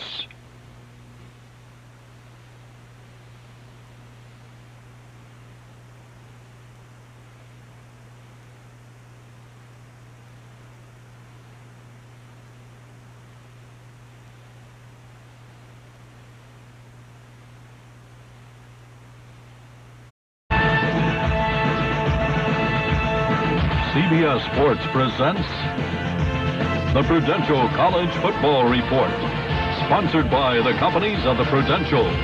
Come to the Prudential and build your future on the rock. And welcome once again, everyone, to the Prudential College Football Report. Along with Mike Francesa, I'm Greg Gumbel. You're watching a pretty good game from College Station, Texas, where Arkansas is leading Texas A&M by 3 points at halftime, 17-14. Arkansas was in charge early on in this game. Watch Mick Thomas with a big defensive play. A&M quarterback Lance Pavlis intended for Darren Lewis. Thomas picks it off, returns it 23 yards as Arkansas scores twice in 52 seconds to take a 14-point lead. But less than 2 minutes left in the half. Lance Pavlis, 3rd and 26, 27 yards to Mike Jones, 17-14. That's a big play. It could give A&M some momentum in the second half. A huge play, Greg. They gave up 2 touchdowns in 52 seconds, withstood that. Arkansas botched a field goal attempt. A&M took over the 3rd and 26 for the touchdown. I think they're in very good shape in the second half. Big ball game at College Station because the Cotton Bowl is at stake here. And our college football weekend is just beginning. At noon Eastern time tomorrow, we'll continue with number 12 Penn State going against number 19 Pitt. Both of these schools are going to a bowl game, Mike. So what is at stake here? Well, what's at stake is obviously the bragging rights in Pennsylvania. Pitt has won the last 2. The wheels really came off Pittsburgh. They lost to Notre Dame badly, then Miami, just escaped against East Carolina. Penn State's had some tough losses of late, but they seem to be more consistent right now. I think they'll beat Pittsburgh. All right, following that Penn State-Pitt game tomorrow, the season premiere of the NBA on CBS. We've got the Chicago Bulls against the Golden State Warriors in Oakland. That matchup featuring 2 of the leading scorers in the NBA, Chris Mullin of the Warriors and league leader Michael Jordan of the Bulls. The Bulls are led by a new coach this season in Phil Jackson. And I spoke with Michael Jordan just a few moments ago and asked him how that coaching change has affected the team. Well, I think it's been a very easy transition. They're very different people in terms of personality-wise, but in terms of philosophy and what they want their teams to do, they're very similar. And it's been an easy adjustment for myself, and I think for the team. Playing much point guard, Michael? I just started. The last game against Phoenix, I played a lot of point guard, and we went through a 3-game losing streak, and I had to change my role a little bit to try to help this team get back on track. And no, I don't know how much longer I'm going to be playing point guard, but as long as we're winning, then I have to stay at that position. Michael Jordan. And once again, that comes up at 3:30 Eastern Time tomorrow. Then following that Bulls-Warriors matchup, we'll bring you Notre Dame and Miami at a special time here on CBS, 6:30 Eastern Time. And Irish coach Lou Holtz giving his guys no holiday time off. They were working out full speed in the Orange Bowl earlier today.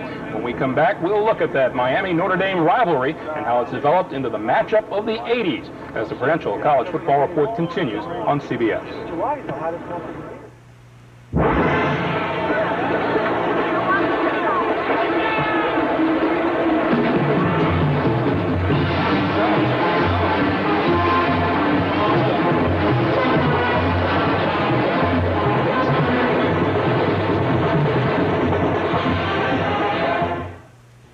We go above and beyond just like you, above and beyond what we have to do. I'm a Prudential representative. When I talk to people about CDs and mutual funds, they're surprised at the wide range of investment opportunities I can offer. You work hard, so do we, to make what you work for a reality. The Rock, the Prudential, above and beyond. We go above and beyond just like you, above and beyond what we have to do. I'm a Prudential representative, and I help people review their life insurance needs because I know how much the right life insurance means to me and my family. You take pride in your life, so do we. Going above and beyond is our policy. The Rock, the Prudential, above and beyond.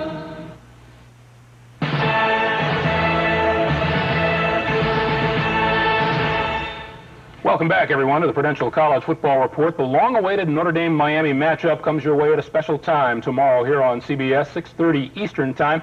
It's an important game not only for each team's chances at a national championship, but also because of the great rivalry that has developed between these teams, and that rivalry hasn't always been a friendly one.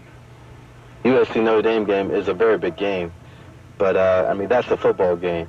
The Notre Dame-Miami game is simply a war. In war, there are winners and there are losers. In 1985, Miami annihilated Notre Dame, rolling up a 58-7 rout on national TV. I know that being number one is important, and certainly that's what you play for. But I was impressed enough with Miami, even before that moment. I understand where they were coming from on that. They were trying to get a national championship. They were ranked 1-2, and they needed the score for that. They also wanted to, for the bowl games and things like that. And as long as our national championship is going to be decided by votes rather than by play, these things are going to occur. And I never held it against Miami of Florida. At first, the Irish had little to fear from Miami. In the early matchups, Notre Dame dominated, but the winds began to blow in favor of the Hurricanes when Howard Schnellenberger took over as coach. It's been almost a year now since we were up there in Notre Dame's field. Wasn't our day that day, but now the new time has come. You've worked hard, you've been in this thing for a long time. It's gotten better and better. The day is the day we go out and see how far we've come. And the Canes continued strong under Jimmy Johnson. Ford, don't let him up. Play with class, play with poise, do whatever it takes. It's been as good a rivalry as there is as far as promoting national interest, and I think because of the quality of the two teams. I really don't think Notre Dame is in the same league with Miami, and I think it's going to be a mismatch down in the Orange Bowl this week when they play. They got a great football team, and they've said that they're going to pound us, and we're going to give them that opportunity. Miami and Notre Dame were pounding each other last year even before the kickoff. But the Fighting Irish got in the last punch, knocking down a two-point conversion attempt in the final seconds and coming up one-point winners. Incomplete. Well, everybody's thinking of it as a revenge factor. It's not really going to be a revenge factor. It's basically going to be like putting two countries that hate each other in a basement and putting one key down there, and whoever comes out with the key is the winner. It's big on big. We're going to play smash-face football, and then whoever comes out the winner is going to definitely be the best team in the country. Those guys hated me. I don't know why, but I mean, it's funny because, you know, usually you play a game and you're used to people wanting to hit you and wanting to hurt you and things like that, but after the game, they would come up to you and shake your hand. Not in Miami. I tell you, even after the game, those guys still wanted to fight, and you know, that's their nature. Emotionally, Miami will be ready, but it won't matter because Notre Dame will not only be mentally and emotionally ready, physically they have better athletes now, and I look for them to dominate the game, dominate the line of scrimmage, and probably win by 2 touchdowns and just stick it to Miami and hopefully run the score up. You can tell Allen doesn't have to play in that game tomorrow. That comes your way at 6:30 Eastern Time here on CBS tomorrow. You and I will talk about that game when it comes time to talk about it tomorrow. But rivalry means that for the most part, talent on the field doesn't make any difference. These are games that you can win on emotion. I think the rivalry really escalated after what happened in Jerry Faust's last game. Notre Dame, then, it was a pilgrimage almost to get a win over Miami. They got that last year. Now it is intense, Greg, because the teams are that good. There's a rivalry, but those are the 2 best teams in the country on that field tomorrow night. And it will be fun to watch. Yes, it will. All right, Mike, when we come back, we'll have more on the Dallas Cowboys Philadelphia Eagles flap, with Philadelphia players responding to claims they were getting bounty money to hurt Dallas players yesterday, as the Prudential College Football Report continues on CBS.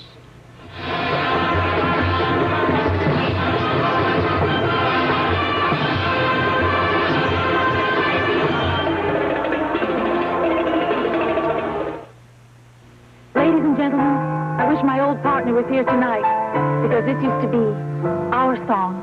I had everything. All my dreams come true. When my arms start to bomb, and a hope for two. In the movies, happy endings are easy, but in the real world, they take solid planning.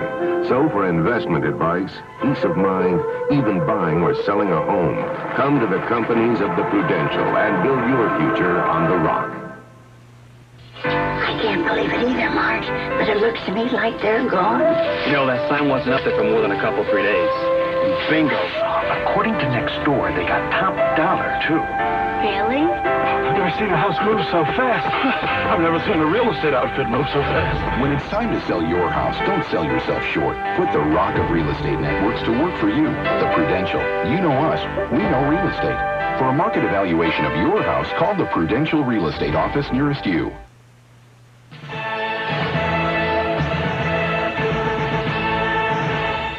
Welcome back, everyone. We're continuing to track the reaction to the charges and countercharges being made between Jimmy Johnson, the head coach of the Dallas Cowboys, and Buddy Ryan of the Philadelphia Eagles. Johnson saying his players were out to intentionally hurt some of his players, particularly kicker Luis Zendejas, and this is pretty incriminating. Philadelphia's Jesse Small to the left of your screen. Watch him go right by 3 Dallas Cowboys and head for the kicker. Now, Eagles special teams coach Al Roberts was reportedly the Eagle assistant who tipped off Jimmy Johnson, but Roberts says, no, that wasn't me. The word bounty is really, really a devastating type of word.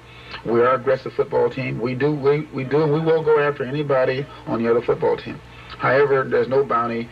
We have a big play deal that we do. Usually those things are associated with teams like the Raiders, the Giants, the Bears, and now the Philadelphia Eagles, because we're hard-hitting, get after it football team, and that's where all that stuff starts coming up, you know. You can usually take all of this at face value, but once the National Football League looks at that piece of tape, Mike, as it will do, there's going to be some pretty hard decisions to make. I spoke to Joe Brown of the NFL earlier today, Greg. He said they will look at all aspects of the game, the fighting, the penalties, any video they can get, and the post-game comments. Now, what Buddy Ryan's going to have a hard time explaining is here. Watch Jesse Solomon at the top left as the ball's kicked. He misses or deliberately goes past 3 potential tacklers to hit the kicker at midfield. That's inexcusable. It'll be tough to explain, too. One final sports note, the World Cup Women's Giant Slalom competition has just been completed in Park City, Utah. Natalie Bouvier of France is the winner there, edging Diane Roth of the United States by 1.23 seconds. Right now, we're moving closer to kickoff in the second half of our game between Arkansas and Texas A&M. We'll send you back down to College Station, Texas with Tim, Dan, and JB after this message and a word from your local stations.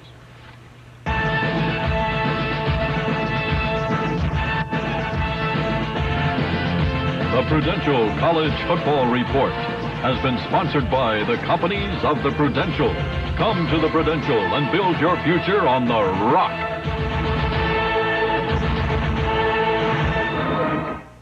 You never learn everything.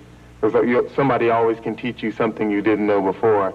So I think of acting as a continuous learning process, trying to find out your whole, what I call your whole person. From here, I'll either go to graduate school and learn more about acting, or maybe go out to LA and try to make it in the business. With a little luck, who knows?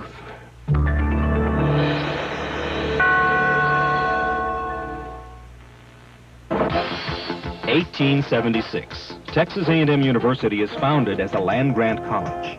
1971, designated a Sea Grant college. At the close of the 80s, it achieves Space Grant status. Land Grant, Sea Grant, Space Grant. One of a select few in the nation.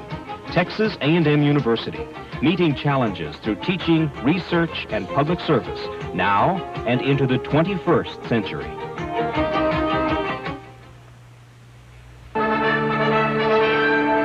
Visa honors America's Olympians, like Mike Conley of the University of Arkansas and Randy Matson of Texas A&M.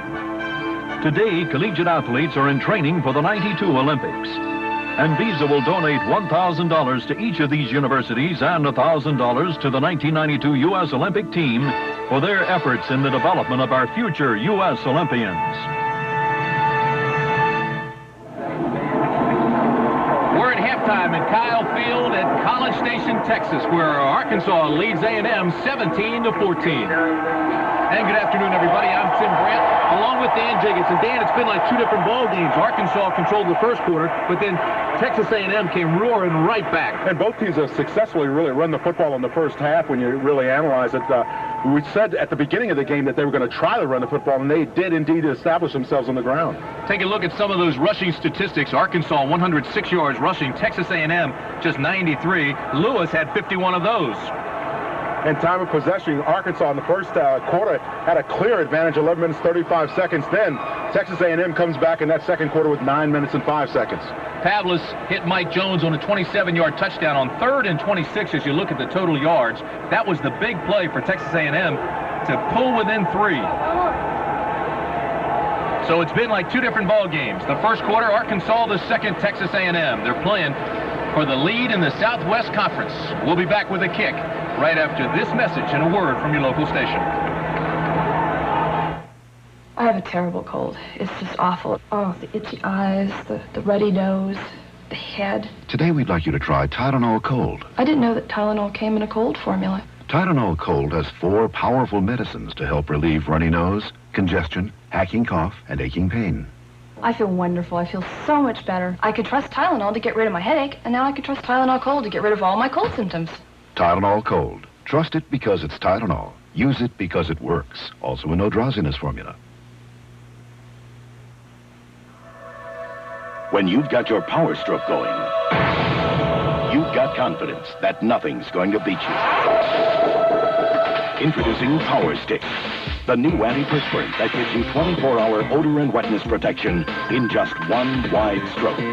It takes 2 strokes of the leading stick to match Power Stick's 1-stroke protection, 24-hour protection in just 1 stroke. New Power Stick from Fabergé. How strong is Extra Strength Tums EX? Heartburn strikes, Tums strikes back. Heartburn's gone that fast. Tums EX, twice as strong, twice as fast as regular Rolaids. This is CBS.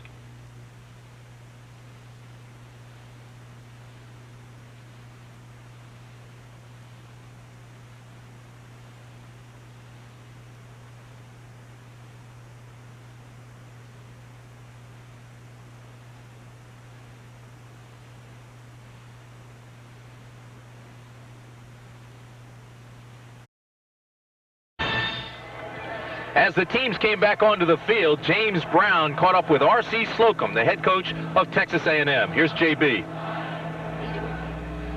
Coach, you went down by 14 points in the first 5 minutes. What did you tell your troops in the first half to keep their heads on straight? Well, when you're coming into the game, it's going to be a 60-minute ball game. Anytime you have two evenly matched teams, there's some ups and downs in the game. We had ours early. We expect to have our ups this half. Even though Arkansas played very well in the first half, you're only down by 3. What's the game plan for the second half, Coach? We're going to come back and just keep doing what we're doing. We made some adjustments into halftime. If our players keep playing hard, keep forcing the kicking game, we've got a chance to win the ball game. Good luck to you in the second half. Thank you. All right, James, we're ready to start that second half right now. Lane Tolbert will be kicking off for Texas A&M. The return man is Barry Foster for Arkansas, and he's standing at his own goal line. This kick is deep, and Foster will take it between the X and the A in Texas Aggies in the end zone, and they'll bring it out to the 20, touchback. You start thinking about the play selection and look at the first half and run versus pass. Arkansas clearly running the football. And Texas A&M with a fairly balanced attack, 18 runs and 14 passes. So Arkansas is committed to the run. A&M has had to go to the air because they've been behind, of course, in the first half. A&M found themselves behind quickly. Arkansas scored 2 touchdowns in 52 seconds to start this game. It was 14-0. Now the Aggies trail by only 3. Rouse, left side, gets 4. Good pursuit by that wrecking crew, the defense of Texas A&M. If you're just joining us, let's review the standings in the Southwest Conference. Right now, Arkansas and Texas A&M are on top in that conference. These are the points they average per game, of course. Andre Ware at Houston, but Arkansas and Texas A&M have been very prolific scoring, and this is the way it stands up top. They're both 5-1 in the conference. The winner has the upper hand toward the Cotton Bowl.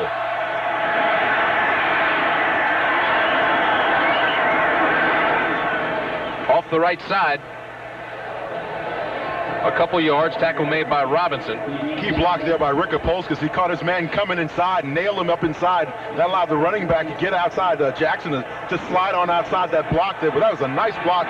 His grandfather and his great uncle both played for the Chicago Bears. E.D. Jackson is just a redshirt freshman. They say the E.D. stands for extremely dangerous, or extremely deceptive, or each description.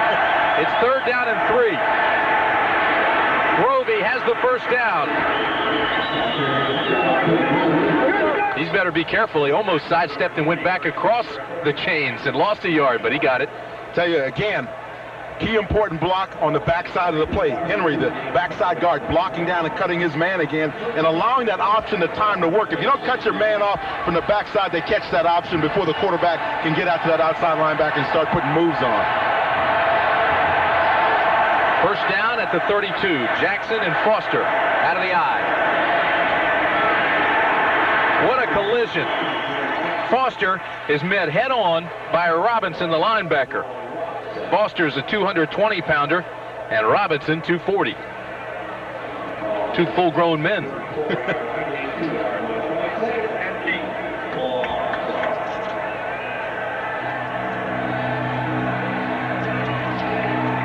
.13:05 remaining 3rd period. 2nd down and 8 at the 34.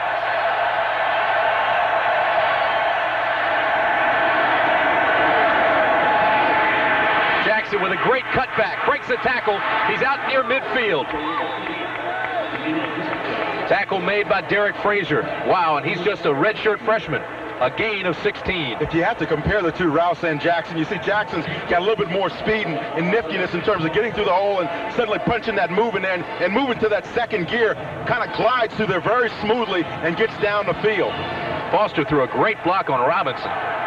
Thought I was kidding when I said E.D. Jackson stands for extremely dangerous. He is. Actually, the E.D. stands for Edward Donald. Play action. Grovey throws underneath the linebackers, incomplete. Intended for his fullback, Foster. Quinn Grovey's going to need a little bit more time if he wants to set up out on that corner.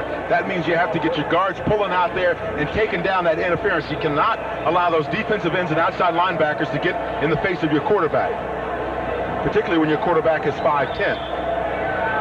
But he's successful. 20-3 as a starting quarterback.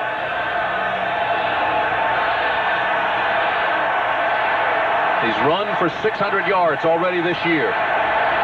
He's hit 55% of his passes, and it's 2nd down and 10 Arkansas. Grovey throws this one incomplete, intended for Tim Horton.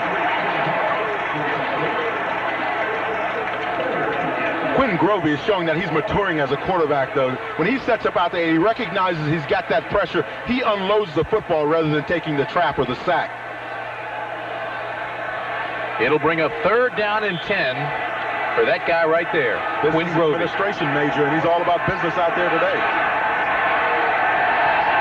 They've had some great quarterbacks at Arkansas. Remember Billy Montgomery in the 60s?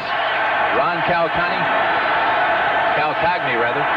3rd down and 10 at midfield. Great catch by Derek Russell. William Thomas tried to come from his outside linebacking position to block the play up and to force Grovey to make a decision. Now watch as Grovey comes out there. You're going to see Thomas, number 11, is blocked at the line of scrimmage. As a result, Grovey has plenty of time to set up on that corner and look downfield and really punch it in there to his wide receiver. That was Russell's 46th catch of the year, or of his career, rather. But he averages 21 yards per catch.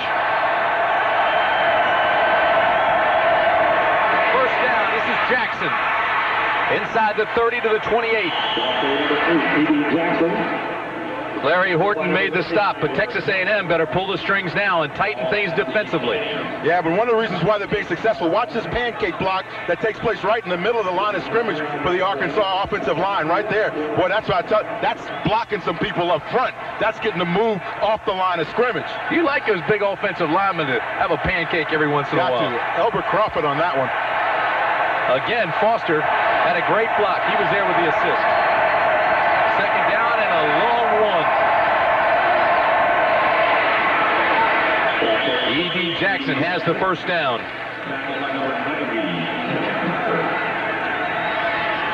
Ken Hatfield has given up that limited wishbone set that he used to run, and he's gone to the multiple offense. It's more diversified, more effective.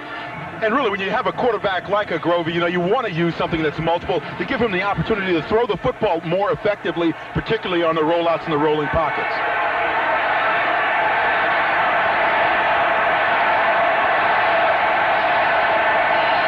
Kerwin Price comes in now as the fullback, along with Jackson. This is Jackson. Cuts back across the grain, down to the 23-yard line. Tucker and Price make the stop. Once again, if you're on that AM side, on that defensive side of the football, you start to think, gee, these guys are really grinding the clock down on us now, and they're being successful in moving our people off the ball. What do we do now to stop them from being that effective? Maybe we start sending some linebackers and some safeties on blitzes, but it's awfully tough when you've got that option coming at you. Derek Russell comes back into the ball game. He goes way to the top of the screen. Grovey trying to check off on 2nd down and 6. Play action, looks to the flats, has a man open, and it's intercepted. Kevin Smith with his 8th interception of the year, but there is a flag.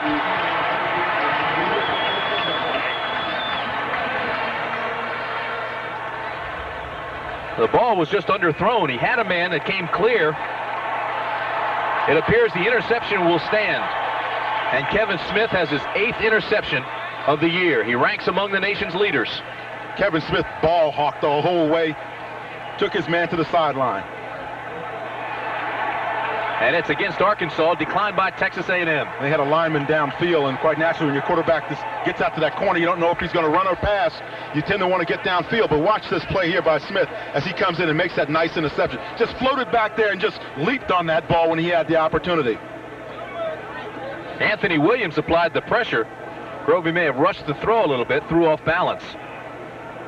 It appeared like he thought he was running out of sideline, and there he's on the phone talking to his offensive coordinators, trying to get things squared away.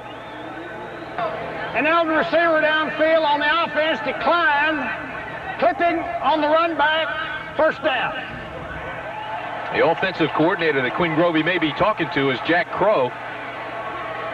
Used to be at Auburn, Coach Bo Jackson. He's coached a lot of great running backs in his time, and now he's got a great quarterback running back in Quinn Grovey. 10-10 remaining, 3rd period. The lead is still 3.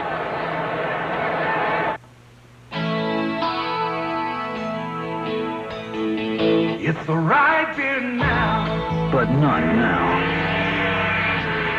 It's the right beer now. But definitely not now. Coors Light, it's the right beer now. And absolutely, positively, not now. No way. Come on, Jimmy, let me get your cab. Welcome to First Interstate Bank territory. The biggest bank territory there is.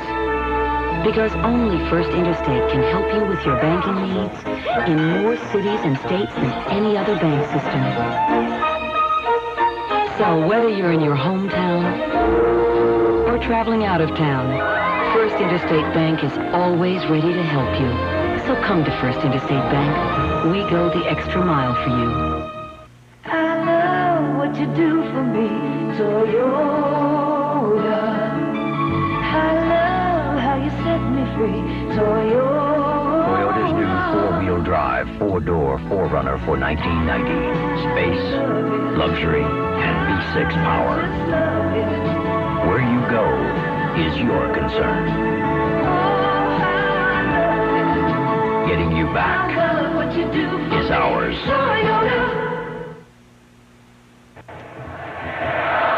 Another reminder coming up on CBS tomorrow. We'd love for you to join us and celebrate America's homecoming week with a cornucopia of sports action. Look at this. When this is the menu on CBS tomorrow, we want you to take special notice of the times. First, Penn State against Pitt. Always a great clash in the East. That begins at 12 o'clock Eastern time. Then the Bulls and the Warriors. Mullen and, of course, Michael Jordan. 3:30 Eastern time, our first NBA game of this season. And at 6:30 Eastern time, that is a special time, the game everyone has waited for. Top-ranked Notre Dame against Miami. That one is always a war. 6:30 Eastern time. First down, the ball at the 4. Robert Wilson blasts straight ahead. Well, you got your back to the wall like the Aggies do right now. You have to start thinking about a conservative type of a running game, maybe keeping it up inside, trying to punch it out there and give yourself a little bit of breathing room. The one thing that you don't want to make here is a critical mistake in terms of turning the football over, because if you do, you give Arkansas an easy score. Well, the Razorbacks drove 58 yards to the A&M 22, held the ball almost 5 minutes, but came away with no points.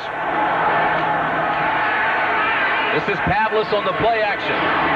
Mike Jones with the completion to the 13-yard line. And there's the breathing room you talked about. And Mike Jones, the tight end, is one of those guys that's traveled a long way to get here. Went to Michigan his first year, then traveled out to California to go to junior college out there, and then finally matriculated here to Texas A&M. But watch Pavlis on a nice fake again. You see that fake? Running back goes over the top. Suddenly the defense realizes that, hey, the quarterback's rolling out. He's going to throw the football. And you see the nice catch by the tight end. Mike Jones, the second leading receiver coming into this game, is that tight end. He has 4 catches now, and it'll bring up 3rd down and 1. Big play for the Aggies. They got it. Robert Wilson with the power blast off the right side. First down, Texas A&M. When you go back to that play action, that's really a long handoff to the tight end. Now you come back and you run it back up inside. Watch this time as they just kind of punch it right up in there. Watch the surge of that offensive line, trying to move that Arkansas defensive line off the ball. You saw one guy that didn't get too good a block. It was the center of Mike Arthur. He got put back on his back, but you know what? You occupy somebody, it's all right.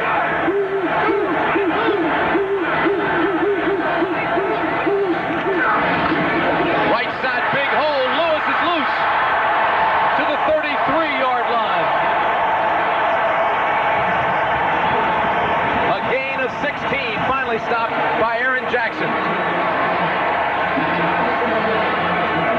Watch an excellent job of avoiding the tackle in the backfield now. See that right there? That's where he avoids the tackle and gets up into that line of scrimmage and finishes off the run very strongly. Darren Lewis, number 25. We said possible Heisman candidate coming into the season. Now he's running strong again. Hearing those decibels. Hearing this crowd screaming, get behind him. That moves the ball out to the 32. First down. Again, big cuts across the grain. Look at him. Sidestep a tackler to the 44-yard line. A gain of 12 more yards. Tim, there comes a time in the game when you have to look down and check inside of yourself a little bit. Darren Lewis is starting to check inside of himself a little bit. Watch how hard he runs when he hits that line of scrimmage. He simply explodes through the hole. Now when he gets in that secondary, he wants to punish a couple of people. Nice little spin move there. Wants to hit those defensive backs and make them pay if they want to tackle him. Looks like a whirling dervish.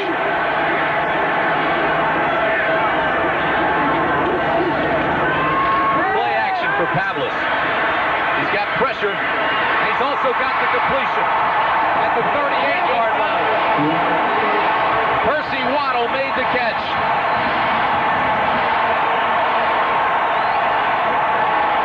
They're getting the yardage in great chunks. It's a gain of 18. Lance Pavlis pulls away from the pressure, comes out very calmly, but now you understand how come the running game and the play-action passes really complement each other so well, because it sets up this pass for Waddle out on the sideline. He runs the out pattern, and clearly he's open, makes a beautiful reception. A&M with a great drive. Wilson straight ahead, carries a couple of tackles, gains 5. Shannon Wright will get credit with the tackle. He got help from his teammates. A whole host of other Razorbacks.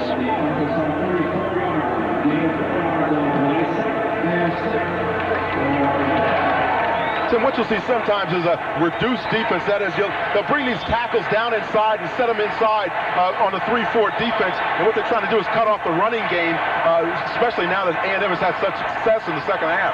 This drive started at their own 3. They've gone 63 yards. Second down and 6. Big hole. First down.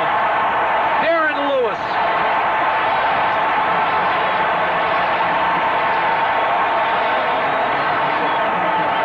Remember, he was telling us about how strong he has to run today, how dedicated he wants to be to this game. He recognizes the importance of this game, and now he's limping just a little bit coming over to that sideline, but he's giving it maximum effort.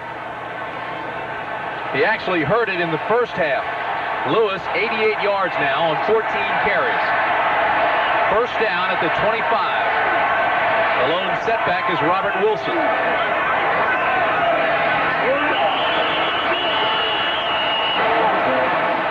And it looked as if Matt McCall, the All-American, jumped. And this time he won't get away with it. Start on the offense, still first down. It's the second time from McCall, the All-American. Every now and then you get down there and you're concentrating on getting to your block, and the crowd noise gets up with just a level, and that defense jumps, and it makes you jump as an offensive lineman because you know you've got to react to it. That's the 4th penalty for A&M. It'll be first down and 15. Keith McAfee comes into the ball game now, joining Wilson in the backfield. First and 15, the completion to Mike Jones. He's inside the 20. They'll mark it at the 17-yard line. It'll be short of the first. Get the wide receivers running those defensive backs off. Come back to the out pattern with your tight end. And if you're Lance Pavlis, you just sit back and just kind of lick your chops because you see that tight end coming right across the middle of your screen. He finds him down there underneath of that zone and just takes it on out of bounds. They're putting a lot of pressure on Aaron Jackson. He's made 3 tackles in a row now for Arkansas. He's the former running back. Rushed for over 2,300 yards in high school. He's being tested here now as a defensive back. Lewis back in the ball game, has the first down.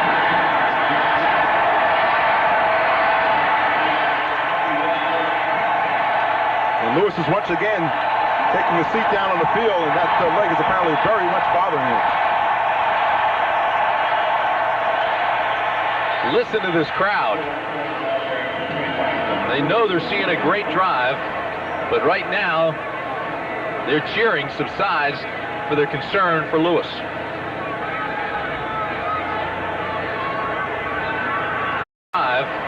But right now their cheering subsides for their concern for Lewis.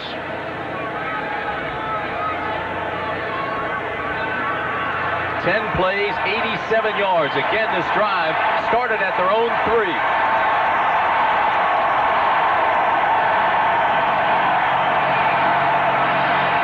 The Goodyear Blimp America from Houston, Texas. It came up from the Woodlands.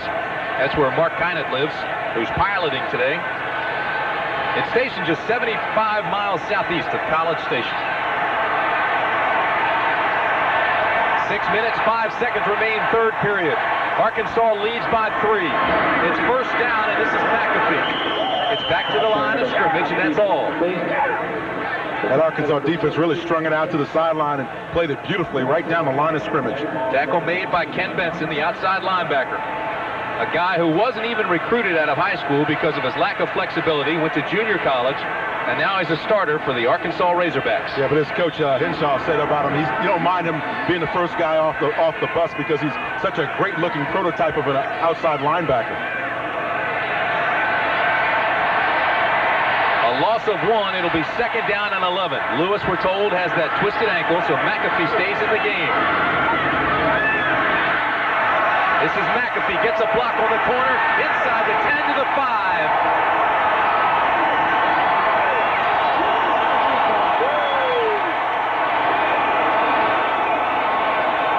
McAfee, 6'1", 209 pounds, only a sophomore, out of Sugar Land, Texas. The average is almost 4 yards a carry. He has 2 touchdowns this year. Had his big fullback, Robert Wilson, out in front of him blocking, but this is how you set up the corner. This is how you attack the corner. You can web your big offensive tackle out there. You see, right there, he put one block in there to help out Webb, then goes downfield and gets a second one. Third down and 1, just inside the 5. Wilson got there. Matter of fact, I think he lost yardage. Yeah, I think Michael Shepard met him at the pass that time, number 98, the defense of Arkansas. Shepard's the only senior on that defensive line. Yeah, and he keeps those guys worked up pretty good on that defense. He's an intense guy who checks out everybody that's on his side of the football. What do you do here, Dan? A tie would really help Texas A&M. It would not help Arkansas. Still plenty of time to go, but A&M trails by 3. They're going to kick the field goal. It'll be a 23-yard attempt by Lane Talbot. High snap, and it's good. We're tied. 4 minutes, 29 seconds remain. Third period.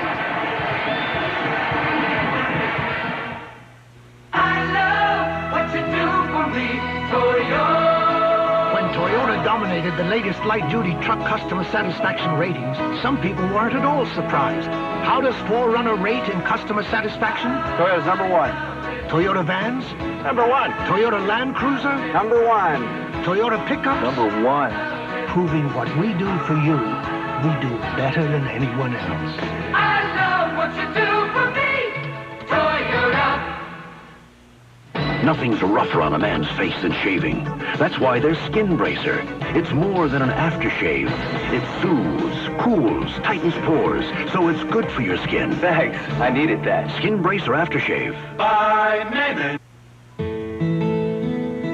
If you feel life's more interesting when you make a splash. It's the right beer now. If you feel a great beer starts with great water. It's the right beer now.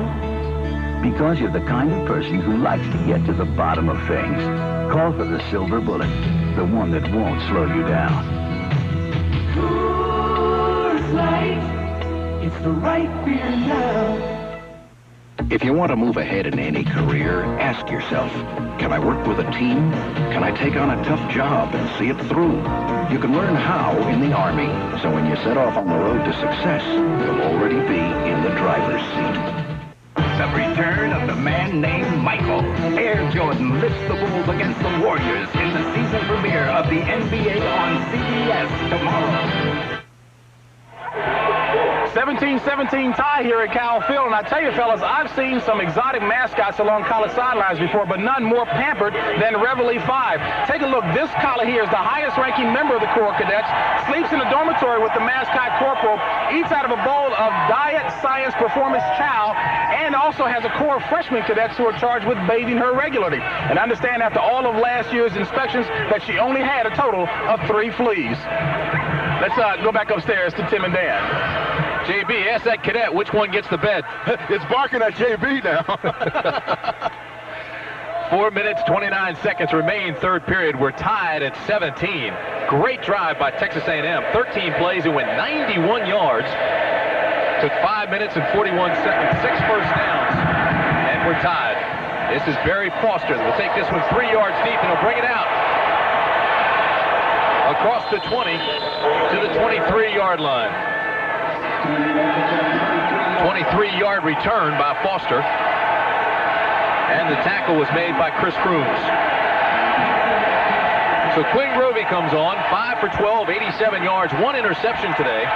That interception was caused by great pressure by the inside linebackers.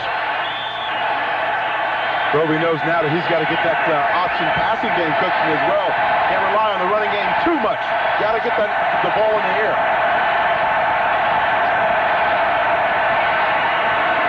Foster straight ahead.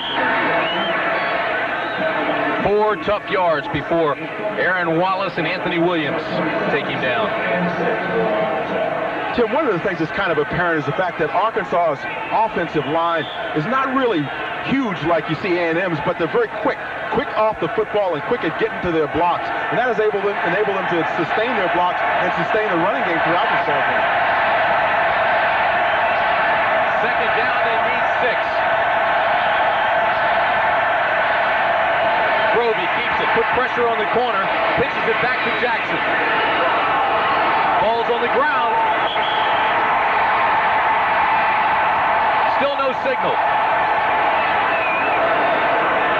They say he was down. It'll be close to the first down marker. It is a first down.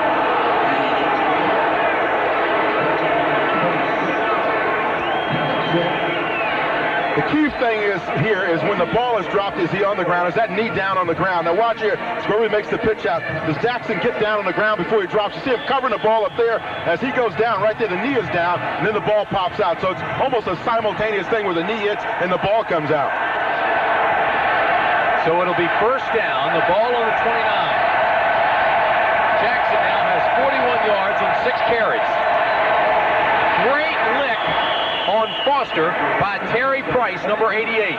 Terry Price, 6'5", 272 pounds, a 3-year letterman, and he just lettered Barry Foster that time. He's having an all-star type year. Yeah, this is what you mean by meeting him at the line of scrimmage. Watch him right here, just come in here and just jam the play and jam the running back. Nobody blocks him. Apolskas goes inside to block the linebacker. Nobody blocks Price. Second down, they need 6.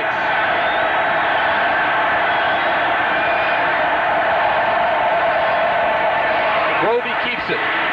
Breaks the tackle and will not get to the 40-yard line. Derek Frazier with an excellent play on the corner. And Anthony Williams, sensational, coming up inside and forcing the issue. Kyle Field, College Station, Texas. A showdown of the 2 first-place teams in the Southwest Conference, Arkansas and Texas A&M. Been a running game so far, Tim. Everybody's gotten it after it on the football, getting off the football and letting your running backs get busy. But now this game is tightened up. Let's see who's really made out of something. Arkansas with a big first quarter. Got 2 touchdowns in 52 seconds. A&M came roaring right back. We're tied at 17. They need 4. This is Grovey. It'll be awfully close. Jeroy Robinson made the tackle. Grovey will be just short, I believe, but it will be close depending on the mark. Ken Hatfield trying to get a good view down there and make sure that Grovey got every yard he was supposed to on that spot. They got to move him to bring the chains out. I think it'll be just short.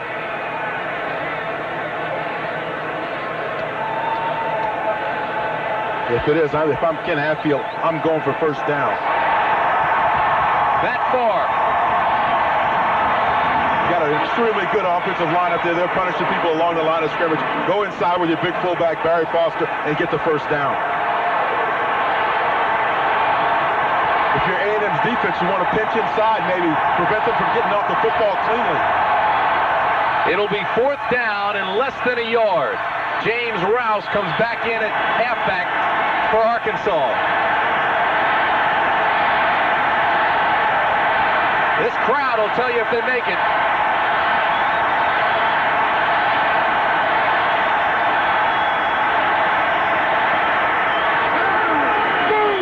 First down, Razorbacks. Rouse Key block there. Elbert Crawford at the center position. Just destroys his man.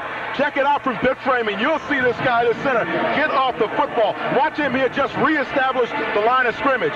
That's the key block on the play. That's what gets you the first down. When your center comes off the football like that, you get a little chip help from your guard. He's a former tight end. They said he doesn't like a man over his nose.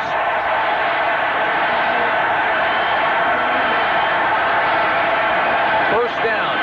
Foster, left side, gets 2 yards. Still pushing forward.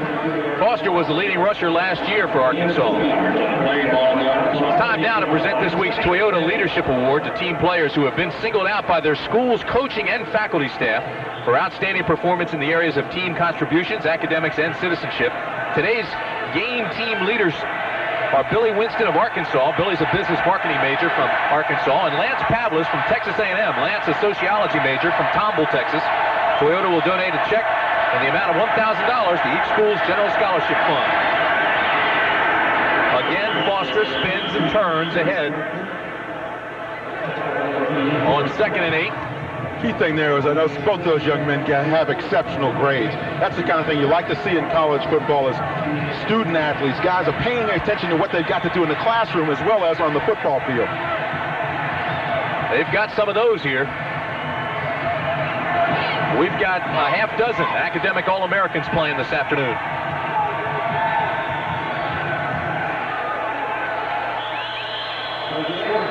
And that'll be the end of the third period. So the situation is this. We will go into the final 15 minutes, deadlocked at 17. College football will continue after this message and a word from your local station.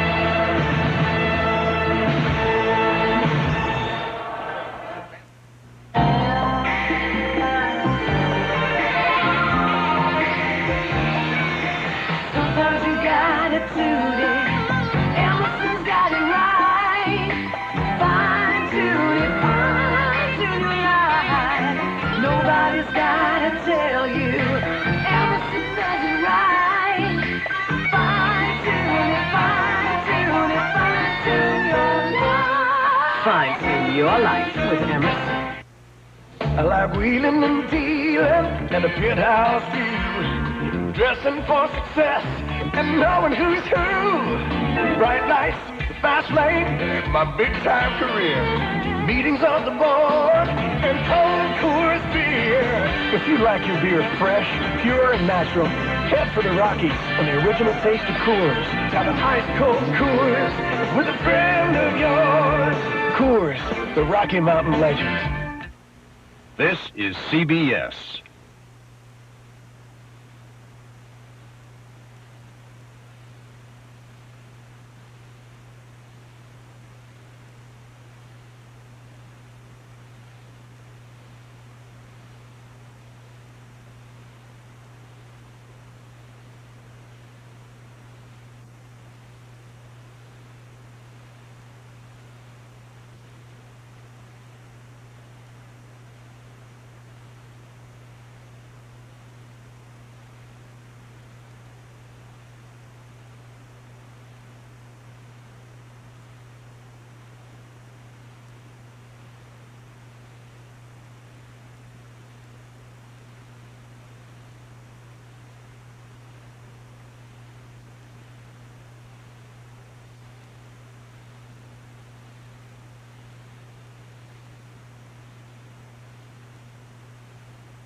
CBS Sports coverage of today's CFA game is sponsored by the American Express card. Membership has its privileges. Black & Decker, quality tools that go at the top of everyone's gift list. and by AT&T, the right choice.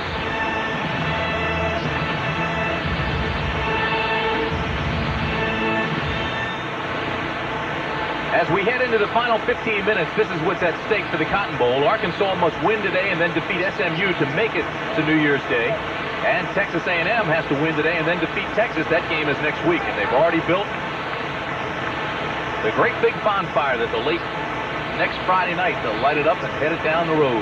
That thing is at least 4 stories tall. That's something to see when it's lit, too. It takes a couple days to put out that big bonfire. It's built. Looks like they took a whole forest to build it.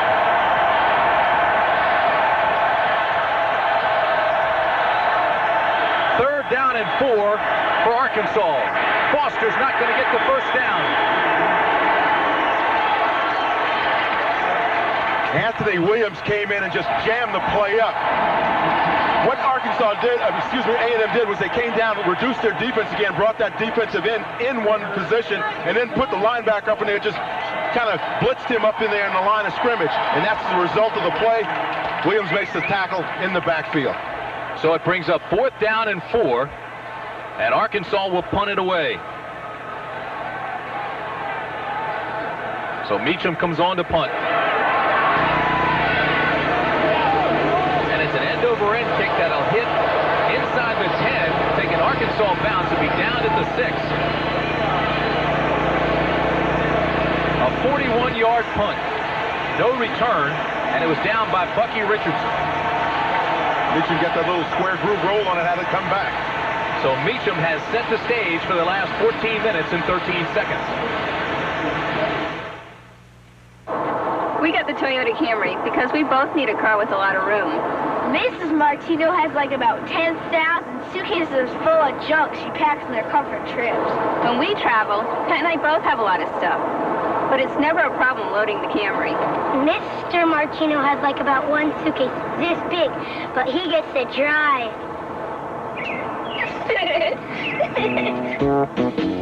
I love what you do for me, Toyota. On New York's 5th Avenue, where you can find anything you've ever dreamed of, there's a place where dreams come true every day. Because at FAO Schwartz, you can make friends with a bear or test drive a race car. And if you use Visa there or anywhere in the U.S., one more dream could come true. Because almost anything you buy just may be our treat in Visa's Our Treat Sweepstakes. A dream that can't come true with American Express. Visa, it's everywhere you want to be. It's a Radio Shack Merry Christmas. Welcome to Radio Shack's Electronic Toyland, with Christmas toys for girls and boys. Talking bears and robot banks, dinosaurs and battle tanks, colorful watches and sporting games, guitars and organs for musical fame, educational toys to challenge the mind, and the cutest radios you'll ever find. Making Christmas dreams come true from Radio Shack's Electronic Toyland to you. Battery-operated toys from $2.59 only at Radio Shack, the technology store. Darren Lewis trying to walk off his sprained ankle, and they'll need him in the final 14 minutes and 13 seconds. This is the second straight time A&M has started the drive inside their 10. Last time they went 91 yards and got a field goal to tie the game. McAfee will be the tailback, Robert Wilson the fullback. Lance Pavlis has gone the distance at quarterback. McAfee spins his way out to the 9-yard line. Michael Shepard made the stop there. We saw Shannon Wright, number 31 for Arkansas, just coming in on a hard blitz and try to disrupt the play. He got into the backfield and just lowered his shoulder, was not able to stop the running back, but very effective in terms of just jamming up the play and messing up the blocking along the line of scrimmage. Shepard is one of those academic All-Americans we were talking about. He played behind Wayne Martin and Tony Cherico. They're both gone now, and he's the wise old leader. Second down and 7, left side to the 12-yard line. Good pursuit by Shannon Wright, the linebacker. It's apparent the one thing A&M needs here is the ability to get outside, and Darren Lewis really provides that for him. And now that he's over the sideline with the bum ankle, it's a big question now if he can come back in the ball game and help support that running game. If he can't, they want to keep him healthy for the game against Texas. They've got to find somebody else to rise to the occasion. Third down and 5 for the Aggies.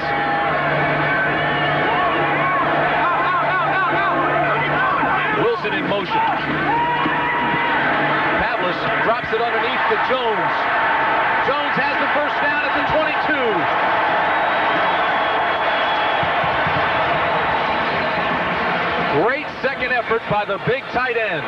The big tight end that started out as a quarterback when he began his college career. Watch him here in a slant over the middle.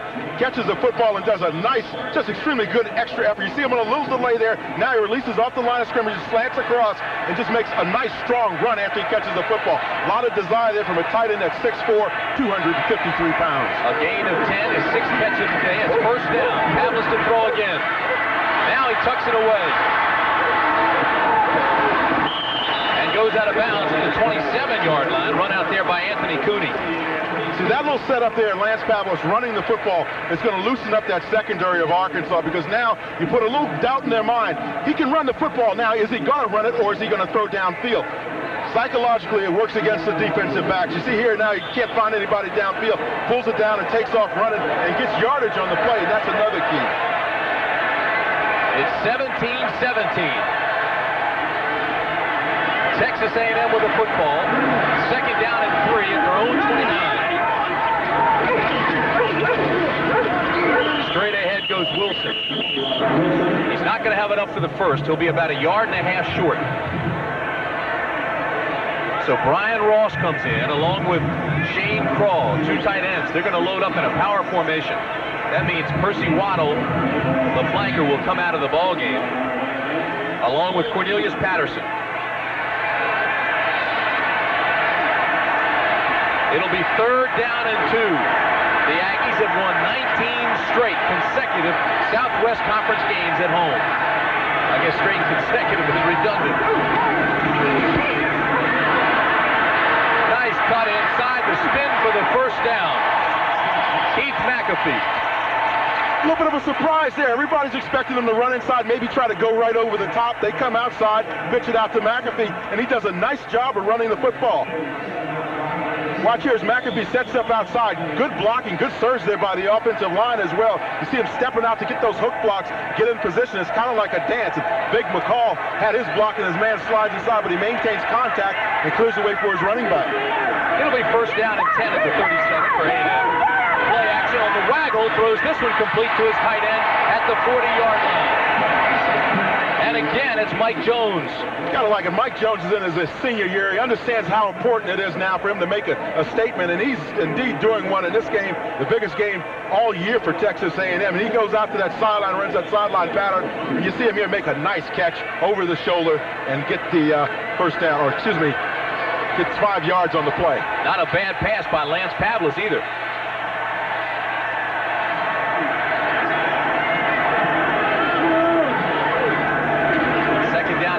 Power play.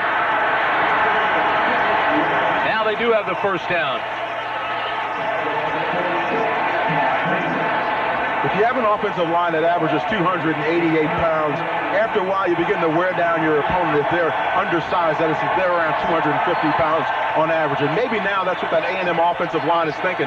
We're going to start beating these guys down because we're bigger than them and quite possibly stronger than them, so you keep putting that running pressure on them. First down and 10. Aggies.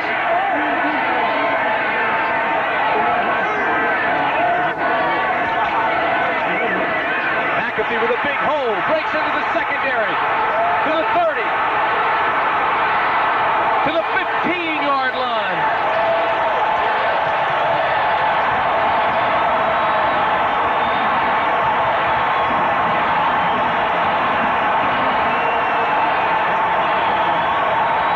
On that left side of the offensive line for A&M, you see those blocks reestablishing that line of scrimmage. That's what I've been talking about when I said you reestablish the line of scrimmage. Now your running back McAfee gets in that secondary, and he is all alone back there and makes a beautiful run on it.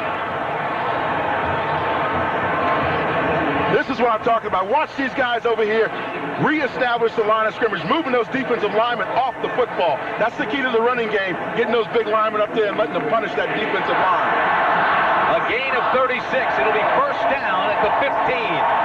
Let me set that offensive line for you. Richmond Webb, the left tackle, is 291 pounds. Keith Alex is 305 pounds. Mike Arthur, the center, 266. Mike Pappas, 267. And Matt McCall, the All-American right tackle, is 314. It averages almost 290 pounds across that front.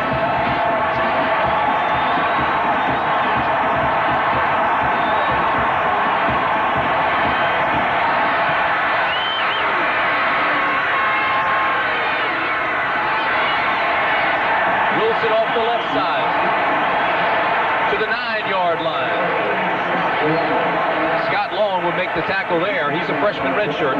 See where Robert Wilson's running. He's running in behind that big offensive tackle, Richmond Webb and Keith Alex. Both of them 6'6", both of them around 290 to 300 pounds. Mike Arthur, the center, has done a nice job as well, blocking those nose tackles. Percy Waddle goes to the top of the screen. Mike Jones and Brian Ross, both tight ends, are into the game as well on 2nd and 5. McAfee. He lost a yard this time. Vic Thomas on the play. He really read that one all the way and played it beautifully from his outside linebacking position. Watch Thomas, number 48, come into view.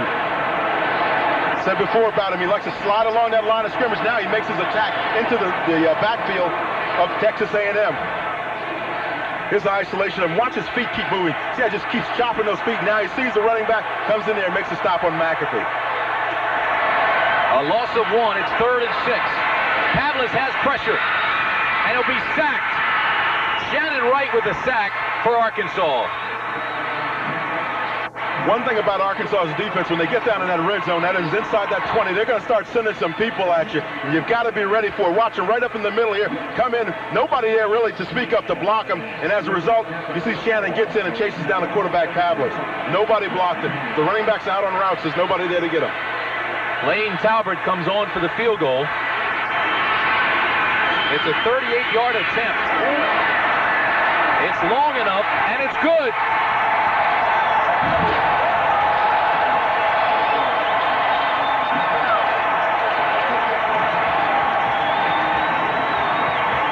Texas A&M takes the lead for the first time this afternoon.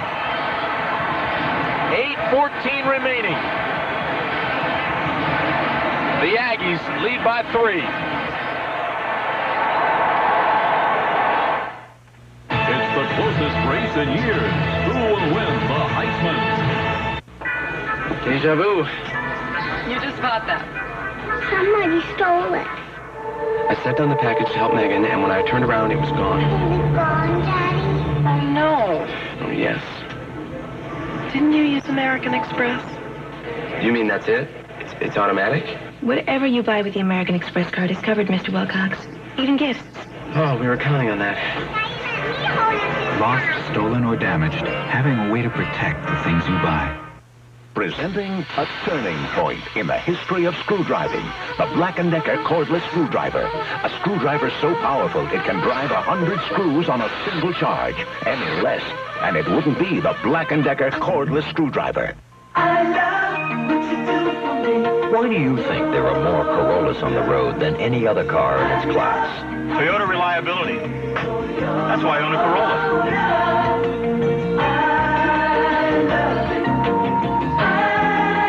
Amazed at Corolla's resale value, so I bought a new one. I get a kick out of just looking at it. Nice, huh?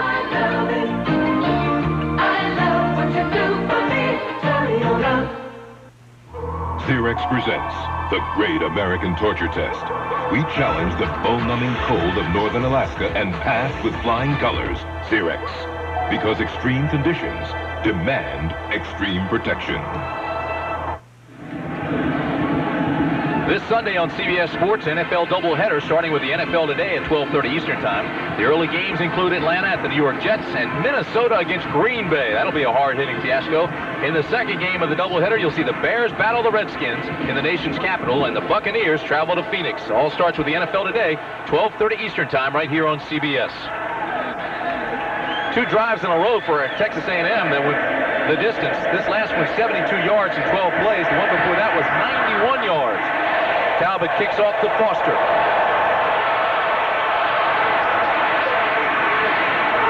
Out to the 30, the ball's loose, and it goes out of bounds. So Arkansas will retain possession. The Razorbacks trail by 3. 26-yard return, the tackle made by Chris Coombs. And Coombs knocked the ball loose. Now suddenly, Quinn Grovey comes out. He's got to get his offense cranked up. They've been virtually ineffective in the fourth quarter, and now they've got to start thinking about throwing the football a little bit and getting on that scoreboard as well. Quinn Grovey coming out, optioning a little bit, and then sitting back there and throwing the football.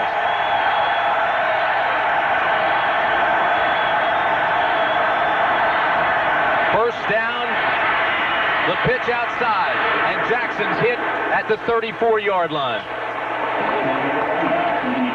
The Razorbacks' only loss came to Texas October 21st. They lost 24-20. Talked about how difficult it is to decide what Quentin Grovey's going to do on the play. Watch this. He carries out that first fake. Now you see he's got that ball out in front. If you're out there trying to tackle him, you say, hey, what is he going to do? Is he going to pitch the ball out? Yeah, this time he does, and they gain positive yardage on the play. Second down and 5. Foster, first down, Arkansas. Cooper made the tackle, but a fine power run by Foster. Again, we tell you what's at stake. Arkansas and Texas A&M sitting at the top of the Southwest Conference standings at 5-1. The winner of this game most likely will host the Cotton Bowl. And Texas A&M has won 19 straight conference games at home. They now lead by 3. Grovey with the pitch. Foster run out of bounds at the 45 by Larry Horton. Tim, I remember Bob Davie, I mentioned it earlier, the defensive coordinator at A&M saying that he wants that outside linebacker to force Grovey to make a decision so he can't come out there and pitch that ball cleanly.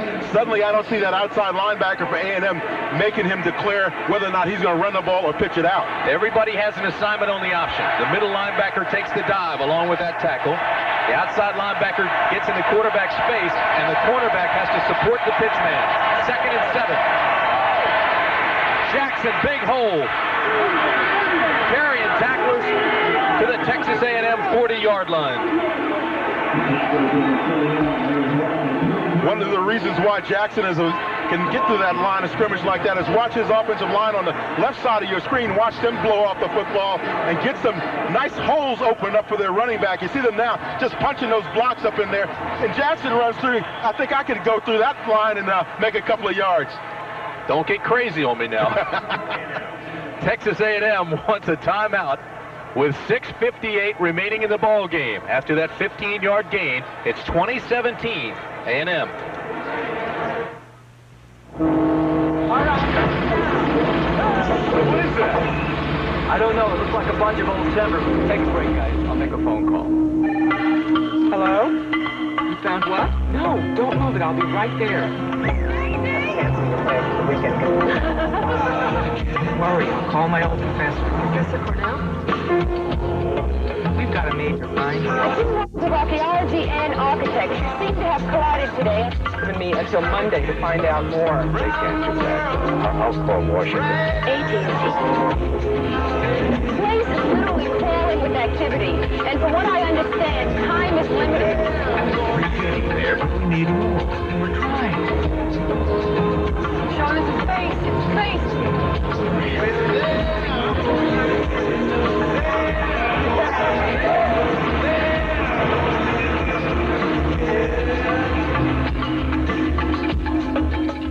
The Black & Decker Workmate.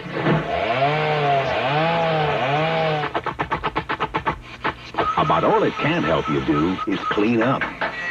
But at least it gets out of your way. The Black & Decker Workmate. If you want to go places in any career, ask yourself, can I perform under pressure? Can I be counted on to get the job done? You can learn how in the Army, so when you're ready to take off, you'll know you can go far.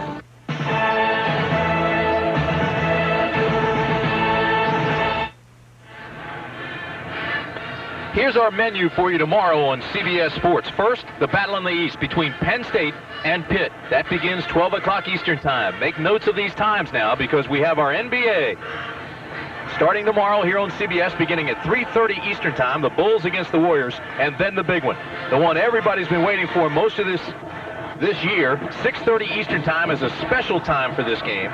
Notre Dame against Miami. I think people started waiting for that ball game right after the one was over last year. What do you think of that one? Notre Dame looks awfully tough right now. They've been playing exceptionally well, even in the big ball games. So you have to figure that they're the favorite in this thing. But Miami's got the revenge thing going for them. They want to get back after losing that game last year.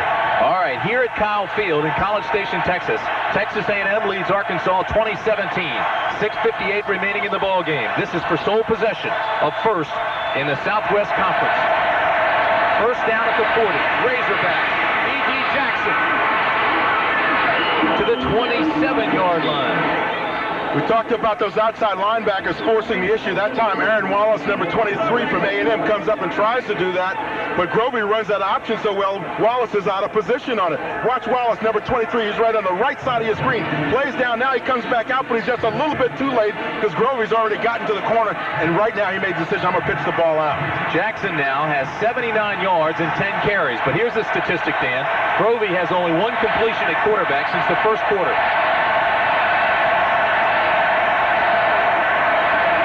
Jackson, right side. Maybe a yard. Anthony Williams just stood him up. Anthony Williams has been having a very busy day from his inside linebacking position. He's had a great ball game so far.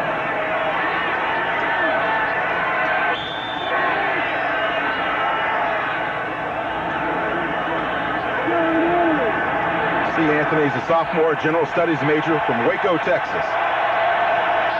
Second down and 8, Razorbacks. Jackson straight ahead to the 21-yard line.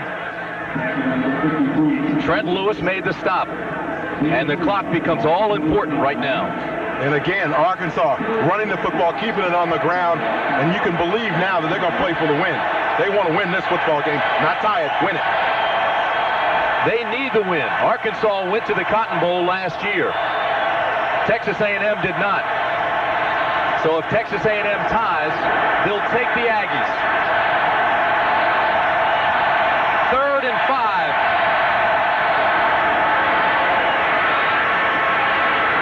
He's not going to make it.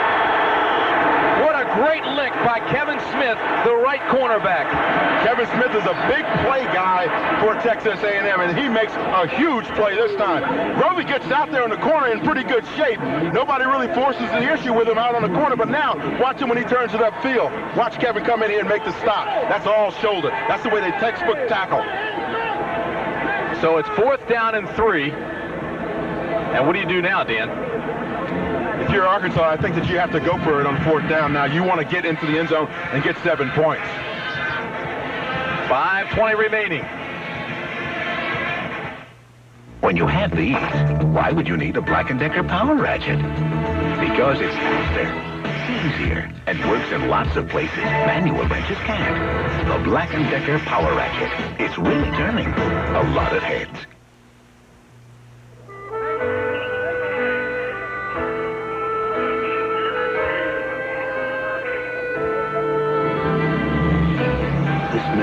Brought to you by Unicel. Since 1951, we've fueled more NASCAR winners than all other gasolines combined. And we put that same high performance and winning spirit into gasolines for your car. What you say we take her for a spin, Murph? Richard.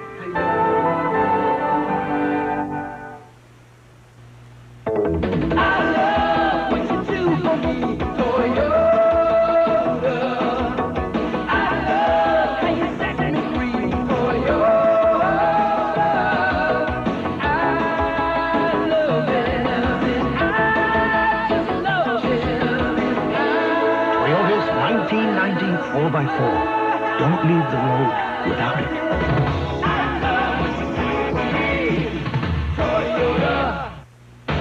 Has Sears got a pool for you? Your piglets into your zoo. $2 each with any $20 purchase. Hurry, they're going fast. Get your piglets to your zoo. Winnie the Pooh, just $2 this weekend for you. America comes home to college football's best. Penn State battles Pittsburgh. Number 1 Notre Dame faces Miami. Tomorrow, celebrate on CBS. 5 minutes and 20 seconds remain in Kyle Field. Texas A&M leads Arkansas by 3, 20-17. It's 4th down and 3 for Arkansas. The ball at the 19, and Ken Hatfield and the Razorbacks have decided to go for it. And of course, that's because they've been having snapping problems all day. Ken Hatfield said, hey, look, I want to go with my running game now. They also need the win, not the tie. Grovey has pressure, throws, knocked down. Larry Horton knocked it down, but there's a late flag. And they're going to call Horton from coming over the back. Horton had to go over the tight end Winston in order to block the ball. And when he went over, reached over the top, and they say now that's when they got on him. Just reached over the top of Winston's head. R.C. Slocum can't believe it. On the defense, automatic first down. You be the judge. On the right side, you see 39 Horton coming up to make the play, and he goes over Winston, and he's on his back there. That's pretty clear. Now let's look at it from a different angle, sideline angle. This ought to show it pretty clearly. There you see him. He made the contact before the ball got to the tight end Winston. Automatic first down. The ball at the 13. This is Jackson, right side to the 10-yard line.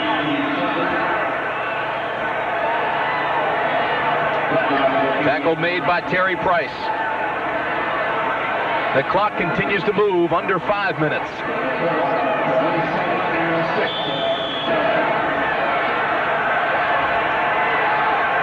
Arkansas with 2 timeouts remaining. Texas A&M with 2.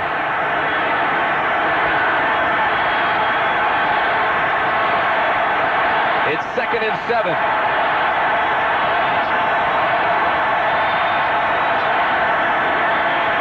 Jackson bounces outside to the 7-yard line. Tackle made by Aaron Wallace. They need to get to the 4 for the first down, so it'll bring up 3rd down and a long 4 yards. With the way that Quinn Grovey can run that option now, I have to believe that Arkansas is thinking about maybe going wide again, because that gives you the option of either your quarterback running it outside or flipping it out to your tailback. And I go to the wide side of the field. Cedric Fillmore goes to the top. To the left side is Derek Russell. It's 3rd down and 4. Foster has the first down. He spins his way down to the 3-yard line before Anthony Williams can tackle him. And the clock continues to move under 4 minutes, and now has stopped at 3 minutes and 50 seconds. Barry Foster, the criminal justice major, gets away with a little bit of stealing here. He just takes it right up in that line of scrimmage. And you see that funny stance that he's got. He talked to us about that stance. He said the reason why he uses it is because he's able to see the field a little bit better, has better vision downfield. The clock stopped to move the chains. It's now moving again. 1st and goal at the 3, Arkansas. Jackson is stuffed at the line of scrimmage.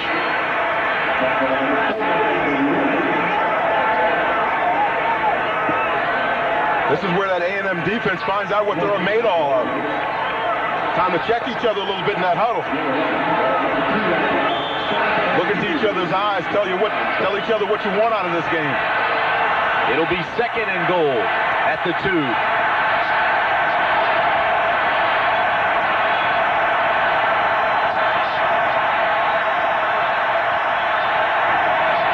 Foster, touchdown Arkansas. Barry Foster, the junior.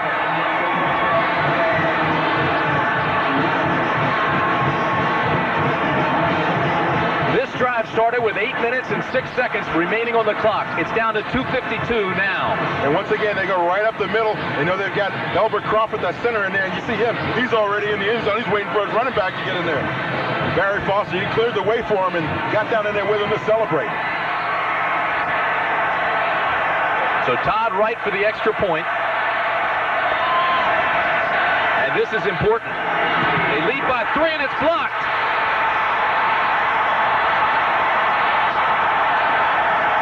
A field goal now can tie it. And a tie is all Texas A&M needs. And now I think you understand again why Ken Hatfield didn't go for the field goal earlier. Understood the problems they were having in the kicking game. And he told us before this game started, he said the kicking game is going to play a very important part in this ball game. Here's the replay of the kick. You see the snap. The snap is a little bit out of place, but really got it down and just was fumbled by the holder there, and the kicker just doesn't come through and hit it cleanly. Great penetration by number 11, William Thomas. A big, big block. The lead is 3. Hey, party people! I got some more party time tips for you from Extra Gold Draft. First, never party with anything less than a full tilt taste of Extra Gold. This is some serious beer. Another tip, the next time your buddy sets you up with a blind date, try not to look too surprised the first time you see her. Betty, right? I'm Tom. she likes me. Ask for an extra. Go for the full tilt taste. This is cologne. The Black & Decker Air Station. It has all the pressure you need to inflate anything. Fast. The Black & Decker Air Station. Always at your service. Many men have sensitive skin that's irritated by shaving. Aftershave skin conditioner is clinically proven to soothe and relieve razor-scraped skin. Sensible care for sensitive skin. After.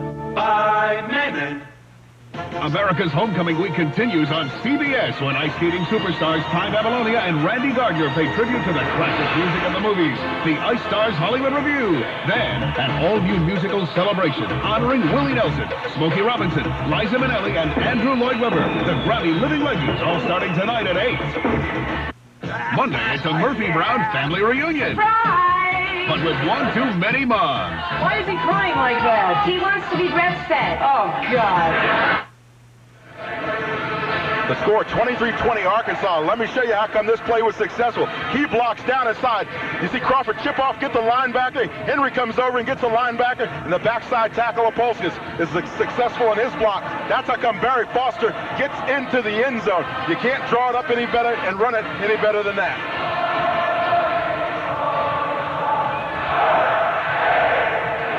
A look at Talbot. He's hit from 22 and 38 yards this afternoon for Texas A&M. And we'll keep an eye on him as they get down into his range. A field goal will tie it, and that's all Texas A&M needs.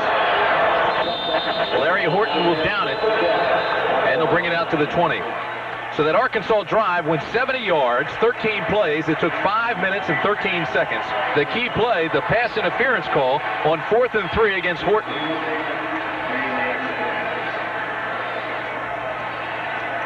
It'll be first down at the 20, 2:52 remaining in the ball game. It's 23-20. Arkansas leads by 3. The lead in the Southwest Conference is at stake.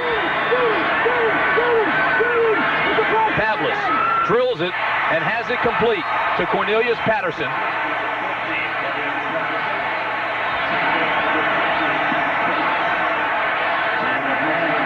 It'll be second down and 3.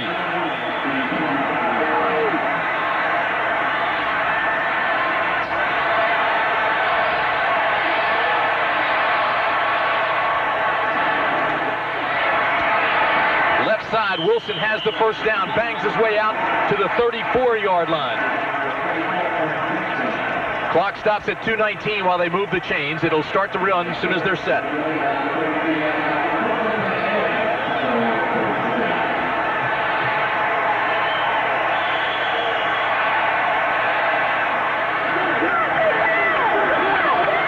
First down for Pavlis and the Aggies.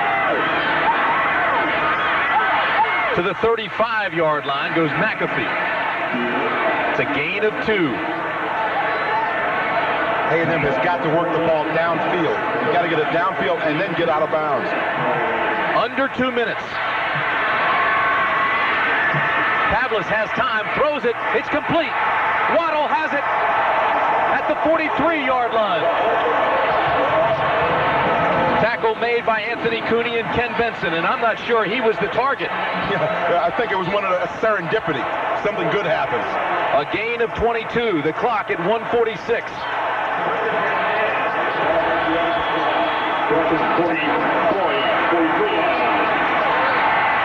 Pavlis again, backside pressure, throws deep. Dangerous pass, thrown out of bounds.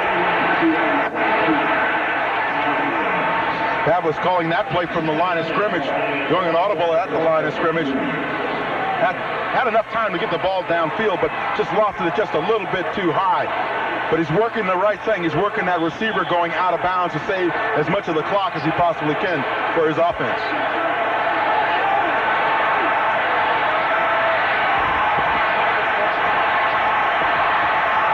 Second down and 10 at the 43. Pressure. Throws this one up for grabs. Intercepted. Anthony Cooney with the interception for Arkansas. He was hoping his big tight end at 6'4" could out-jump the 6'2" Cooney. A dangerous pass. And he threw it because the blitz was coming up the middle once again, and this time he had a running back in there to pick up the blitz. You see the blitz right in the middle of your screen. Both of the linebackers coming. That's Mason and Thomas, and as a result, Pavlis has to loft the ball up, and the defensive back just does a great job of coming down with that one. Anthony Cooney. The third interception for Cooney this year. And a flag is down. They're going to call delay of game against Arkansas, so they'll move Arkansas back. Yeah, see, he's a criminal justice major. He just stole a pass from the A&M offense. Oh, my.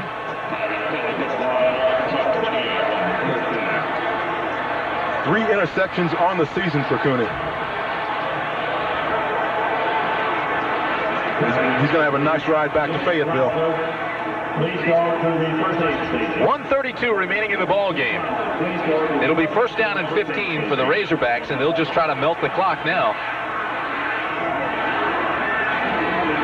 I can tell you Frank Broyles just about jumped out of his seat at home down in Arkansas, the athletic director.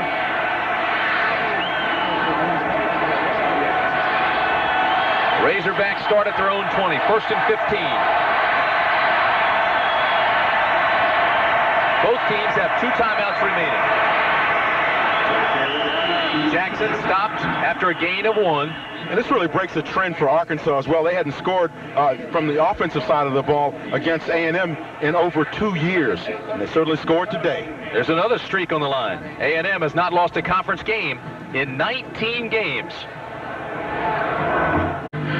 And this is the way it stands in the Southwest Conference. Arkansas and Texas A&M both on top at 5-1. The winner of this game will walk away, sole possession of first place, and be ready to host the Cotton Bowl. They won't win it outright yet, but they will certainly be in command of that invitation to the Cotton Bowl. And you think about Arkansas playing SMU next week, and SMU, of course, having their problems with their football team, not really having scholarship athletes playing for them now. It looks like a nice road for Arkansas. A&M, 1 timeout remaining.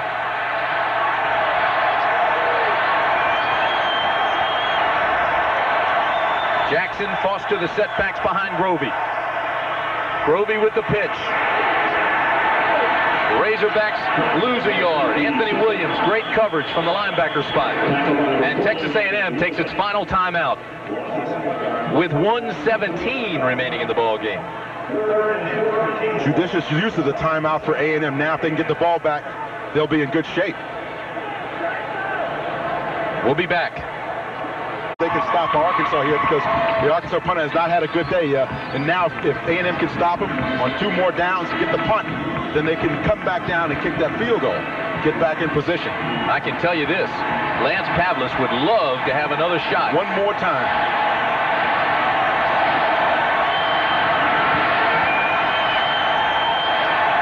.117 remaining in the ball game. It's 3rd down and 14 for Arkansas. Grovey puts pressure on the corner and goes down at the 21-yard line, so he loses a little bit more yardage there. And as the clock approaches the 1-minute mark, Arkansas will take all the time they can off that clock. And the 25-second clock just now began to count down. So as you look at the game clock with 50 seconds left, the play clock is down to 14. And they'll use as much of that as they possibly can. That's the play clock. Matter of fact, they'll use all of it and take the penalty. Or a timeout. Well, there's the penalty, so they'll move it back. Dead ball, delay on the offense, still 4th down. That takes the game clock all the way down to 33 seconds. We talked about Lance Pavlis wanting 1 more shot at this thing. It certainly looks like at this point he's going to get it. A&M needs a field goal. Alan Meacham is the punter. Shane Garrett is the return man, and he's standing at his own 38. And Meacham will take the safety. Smart play. That'll make it 23-22 Arkansas. The clock is down to 29 seconds. I think Ken Hatfield would have preferred that they run more time off the clock. Keep your guy running around back there. Keep your punter running around and burn a little bit more time off the clock. That time they only burned 4 seconds off the clock. Really doesn't change the scenario that much for A&M. So the offensive safety makes it a 1-point ball game with 29 seconds left, and now Arkansas will have a free kick, and Texas A&M will get its return team ready. You get all the experienced guys out on the field, all the guys with good hands and the ability to run the ball. Blocking is not necessarily as important as making sure you catch the football and bringing it back up the field. And then, if you can, get out of bounds. Lane Talbot's longest field goal is 46 yards. So A&M needs a good return and then one quick play to put it in field goal range.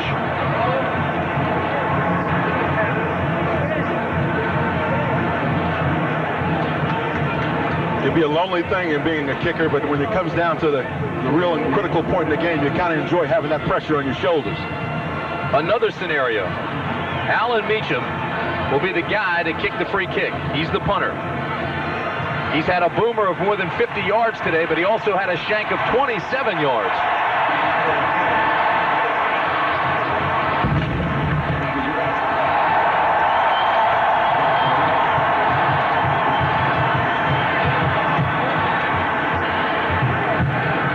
Garrett will be the deep man for Texas A&M, along with Larry Horton. Come on, 21!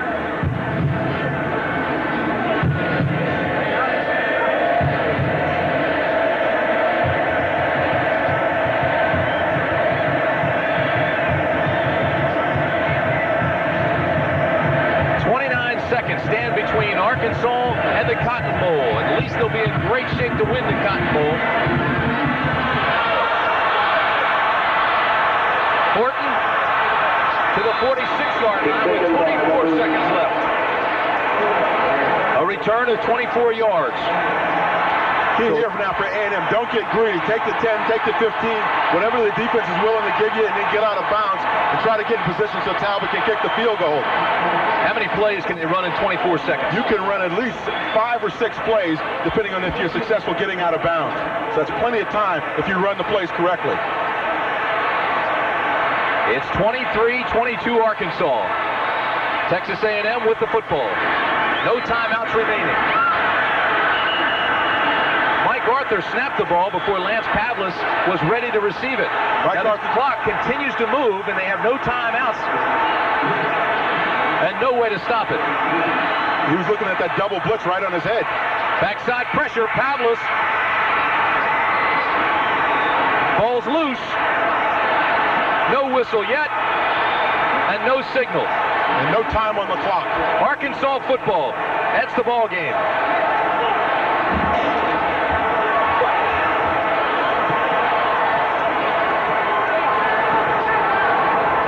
23-22 Arkansas, and they take over sole possession of first place in the Southwest Conference.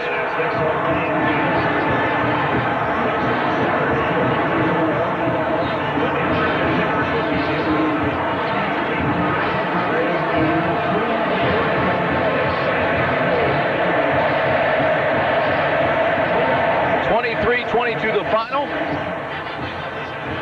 And the standings then look like this. Arkansas takes over first place with a 6-1 record.